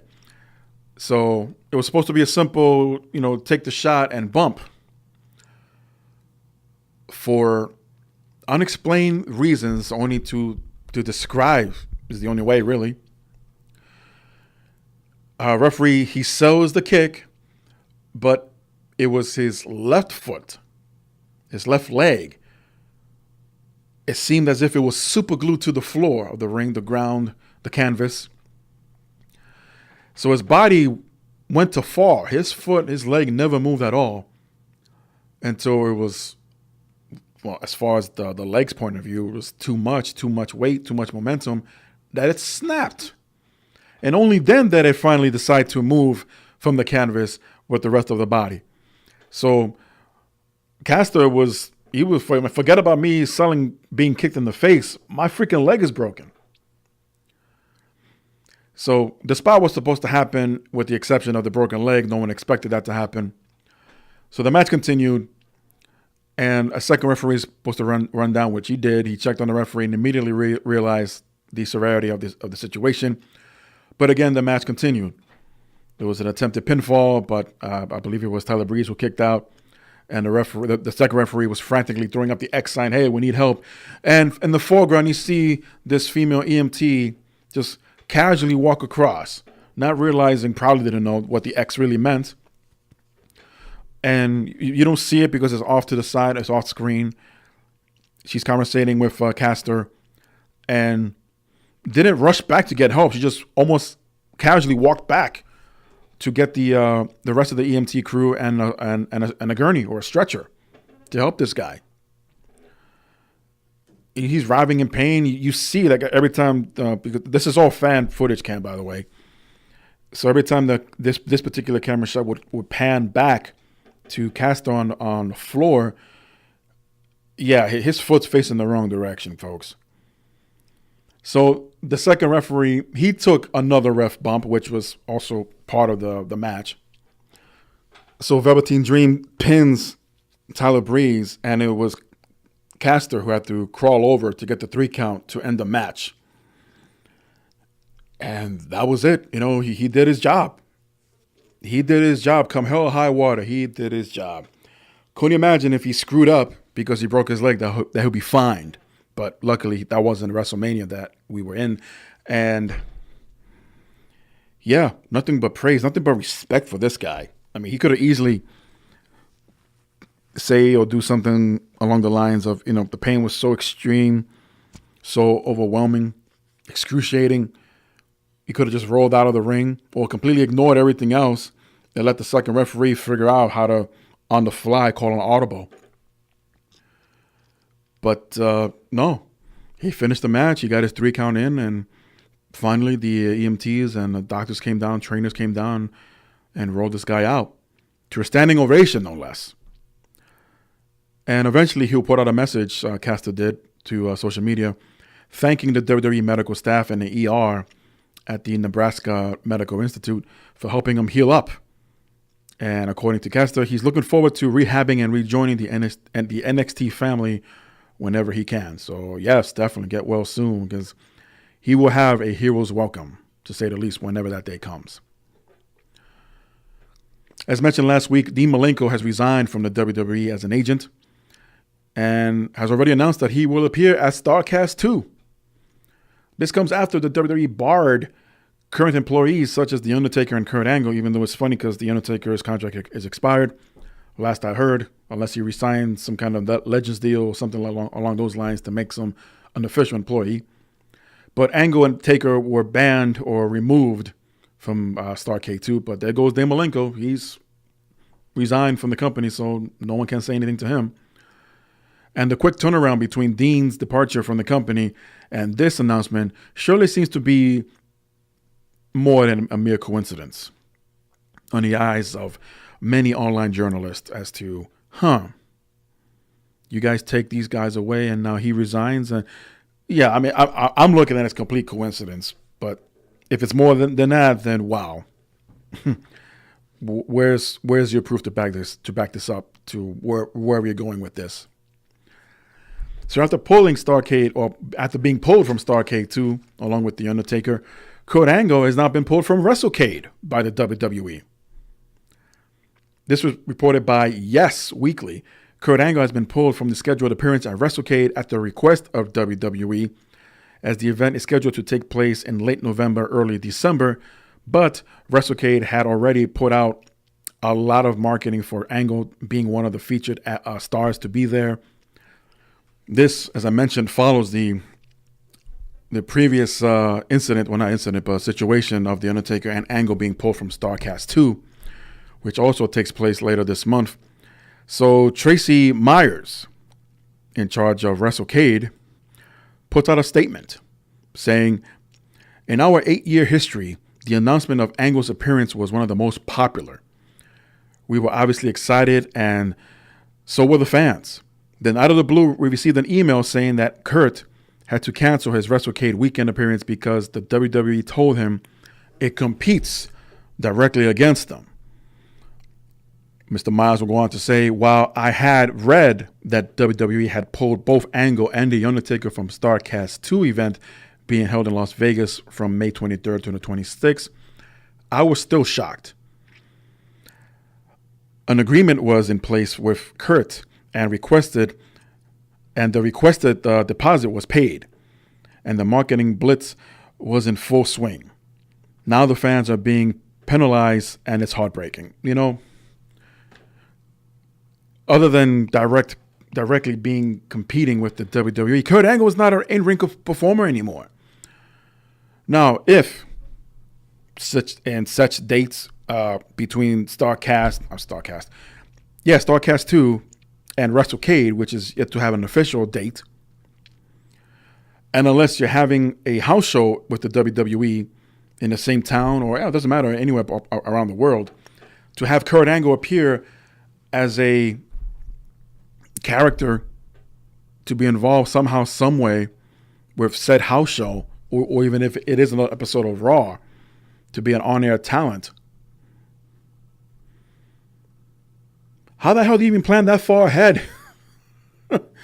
I mean, the announcement of The Undertaker and then Kurt Angle appearing at StarCast, that's been in the works for months. So WWE, best I could tell, is just pulling another dick move here. And now affecting WrestleCade.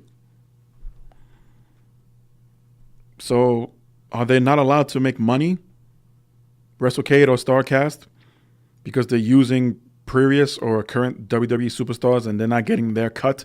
It's not the first time that they've done something like this. where a talent wants to go off and do something on their own because it'll benefit them tremendously financially. And Vince says, well, hey, pal, let me get a cut of that. Why? Don't you have enough? You're getting $10 billion or whatever the hell it is from Fox, and you still want more. You know what? Until proven otherwise, it is the fans that are suffering from this greed, unnecessary greed. You're getting sponsorships, ad revenue, and all that junk all over the place every week. You still want more. Or at the very least, according to these stories, preventing others from gaining anything so they can do it again. That's very pitiful on WWE's part. Moving on. No spoilers, but the fate of the NXT Tag Team titles will be decided at the next NXT TakeOver on June 1st. The subtitle and locations are yet to be announced, as it is unknown at this time.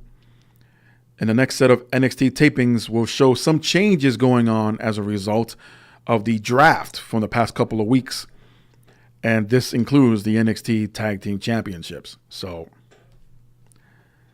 they're ongoing as we speak. And I did read into them as far as what's going to happen with the titles.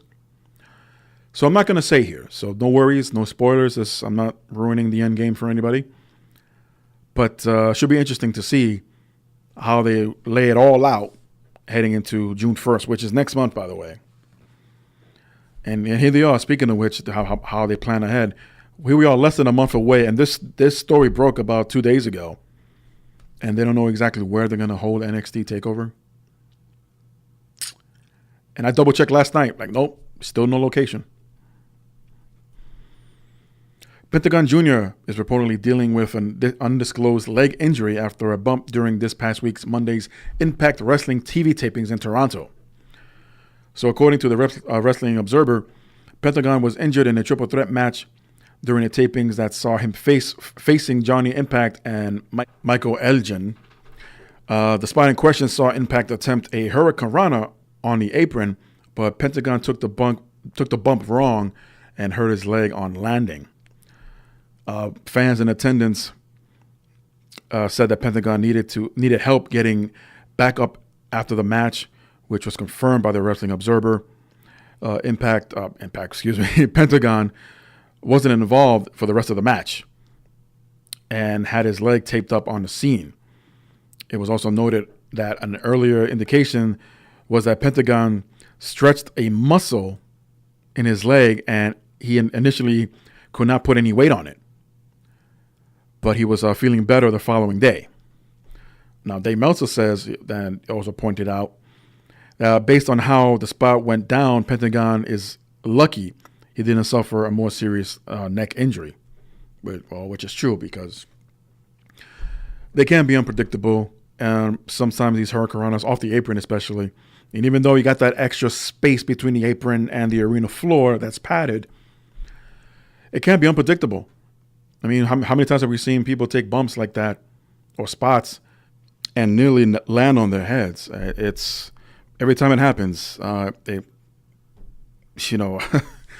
it's almost cringing to watch. It's really difficult because it can be unpredictable, but hopefully Pentagon can feel better real soon. In other Impact news, X Division champion Rich Swann has signed a new 2-year deal with the promotion, according to the PW Insider, stating that the new deal with the company will keep him under contract with Impact through May of 2021. Swann had this to say about the new deal. It's a multi-year deal, and that's something we can build off. Seeing how the company is growing, there's no reason to think that it can't become a relationship that can last even longer. I'm treated very well, and I'm very happy there. It's one of the most packed rosters right now. It is true too. I mean, not that I've been following Impact. Again, I just don't have their capability to watch them right now, other than highlights on internet, YouTube especially. But from what I've seen and read, yeah, they're definitely restructuring the entire roster to be at the very least at a competitive level. But I think they should just focus more on their own presentation and maybe eventually get back to where they were with maybe not Spike, but but definitely at that level where they're on a network that's nationwide, I dare say worldwide, and rebuild the audience in the process as well. Back in November of 2018, it was announced that CM Punk had signed with Cage Fury Fighting Championships, or CFFC. Doesn't really roll off the tongue as much. But anyway, currently, according to the website of Cage Fury Fighting Championships, it's listing CM Punk along with John Morgan as a commentator for their CFFC 75, taking place in Coachella, California on May 25th at the Spotlight 29 Casino. This airs on UFC Fight Pass, ironically. And May 25th is the same night of All Elite Wrestling's Double or Nothing pay-per-view. Now, fans, of course, did the math here. Like, well, Punk will only be 300 miles away from Vegas, so there's still a chance he might appear at Double or Nothing.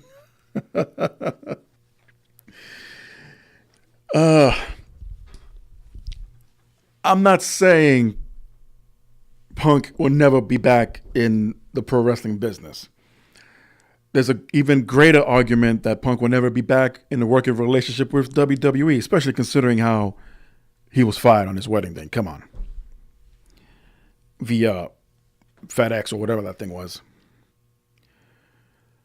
But this also came out earlier today, actually, before I came to the studios from Wall Culture, that they're reporting that CM Punk and the WWE might be talking again. Now, I'm not here to discredit Wall Culture and their sources,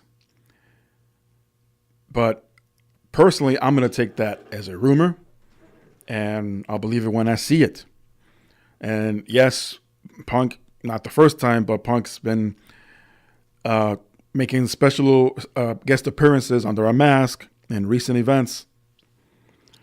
But to go as far and say, well, WWE and Punk are talking again, they could talk.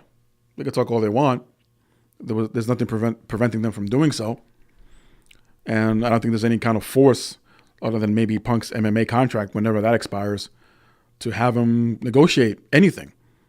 And yes, Lashley has done it before. Lesnar's doing it now, where you can have double contracts like that. But we just don't know yet. So unless more information, more detail comes out anytime soon, hopefully this week, I'll chime in a little bit more on this subject myself on the next JM report. But for now, it kind of comes out of nowhere. And yeah, it's kind of leaning towards, it's kind of difficult to believe. But I'm not saying it's not possible. It's like really? Why? I think it's my better question is why? Time will tell.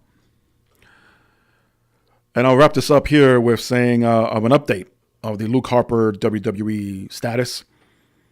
As you all know, Harper asked for his release 2 weeks ago, even went as far as putting out a very professional and heartwarming statement, thanking everyone in the WWE. I would assume at that point, that he was under the impression that he will get his release based on previous superstars who have done so, asked for it, and within a matter of hours, a couple of days, they've gotten it. However, WWE isn't granting his release at all. He also hasn't been used on the main roster since becoming healthy. He returned to a house show a couple of weeks before WrestleMania. He competed at WrestleMania during the Andre the Giant Memorial Battle Royal, was given some TV time, and even was part of the Worlds Collide event, which is still being broadcast on the network on a weekly basis. So in other words, they're releasing episode by episode. So according to the Wrestling Observer, there are several reasons why McMahon isn't interested in using Harper. One is being that Harper couldn't perform a Southern accent. which is something McMahon originally wanted him to do for 4 years. That would have been during the Wyatt family run. Really? So he's saying because he looks like it, he has to sound like it as well? McMahon might as well hire a bunch of ducks if that's the case. In addition, McMahon didn't like the dark match that he had against EC3, and then another dark match with Drake Maverick. So it doesn't look like the relationship between the two is going to be repaired anytime soon, as McMahon even told Harper in writing that he won't be releasing him. Now, this is according to the Wrestling Observer. And we've always heard stories of McMahon complain about the most ridiculous and, irrelevant things. And if it is to believe that, well, Harper can't do a certain accent, why should I use him? Harper went for a long time in the Wyatt family without speaking a word. So if that's the case, because he couldn't have or perform a southern accent, why the hell did you give him so much TV time? Give him a couple of runs with the tag team titles, and then give him a run with the Intercontinental title. Again, he didn't speak too much. He spoke more, if anything. His most speaking role was during his IC title run. And if you think about it, the Luke Harper character, at least visually, did not change much, if at all. But it's it's a huge pill to swallow and accept that being one of the reasons why he's not using him right now. That being Vince or creative control or whatever. Creative control. We might as well start calling him that too. Then go other directions. I mean, where the hell is Rowan in all this? So because Brian disappears, Eric Rowan's got to go too? What happened to the Bludgeon Brothers? Is anyone really going to say, honestly, that it wasn't working? It was. At least they had him do something. Rowan and Harper became tag team champions only to drop them because of injury. First Rowan, and then Harper decided to take that time to get his, wrist surgery. Both men got back into tremendous shape, and nope, it's like they can't, no one especially, when they leave for a certain amount of time, weeks, months, they can't pick up where they left off. I don't understand that. But they always compare themselves, we make movies. Well, even in freaking movies, they find ways to reinsert a character that's been missing for some time back into the fold with the current storyline or the current angles mixing in with the new characters, and try to have a logical reasons explaining their absence. But again, logic, WWE does not exist. So to tell wherever Harper's going to show up again, because he's locked into his contract currently until the next WrestleMania. So right now, the Money in the Bank pay-per-view stands as follows. Universal Champion Seth Rollins defends against AJ Styles. Roman Reigns will go on one-on-one with Elias. In a steel cage match, The Miz goes one-on-one with Shane McMahon. Becky Lynch pulling double duty, first defending the SmackDown Women's title against Charlotte Flair, and then defending the Raw Women's title against Lacey Evans. And of course, we have the WWE Champion Kofi Kingston defending against Kevin Owens. And we have the respective men's and women's Money in the Bank ladder matches for the men. Andrade, Ricochet, Drew McIntyre, Finn Balor, Braun Strowman, Baron Corbin, Ali, and Randy Orton. Over on the women's side, we have Ember Moon, Mandy Rose, Dana Brooke, Alexa Bliss, Bayley, Natalya, Naomi, and Carmella, all competing for the women's Money in the Bank briefcase in a ladder match. I'm pretty sure more matches will be added in the next couple of weeks. But for right now, this is what the Money in the Bank pay-per-view looks like. and looks pretty good on paper. All comes down to the delivery our way. So with that said, follow me throughout social media as you check out the description of all my social media pages and links. You can also send me an email at IAmGoodOlJM@gmail.com if you have any comments or questions you would like me to cover here on the show, or leave any comments down below. Subscribe to the channel, ring that bell over on YouTube there, make that gray bell into a red. I believe they changed colors, so yeah, click on it and subscribe to Good Old JM. So until next time, everyone, enjoy the weekend. For those who are already, happy last day of school this week or this week coming up. And everyone be safe and sound for the upcoming storms, especially on the East Coast. And happy May the 4th be with you. So next time, let's go to JM.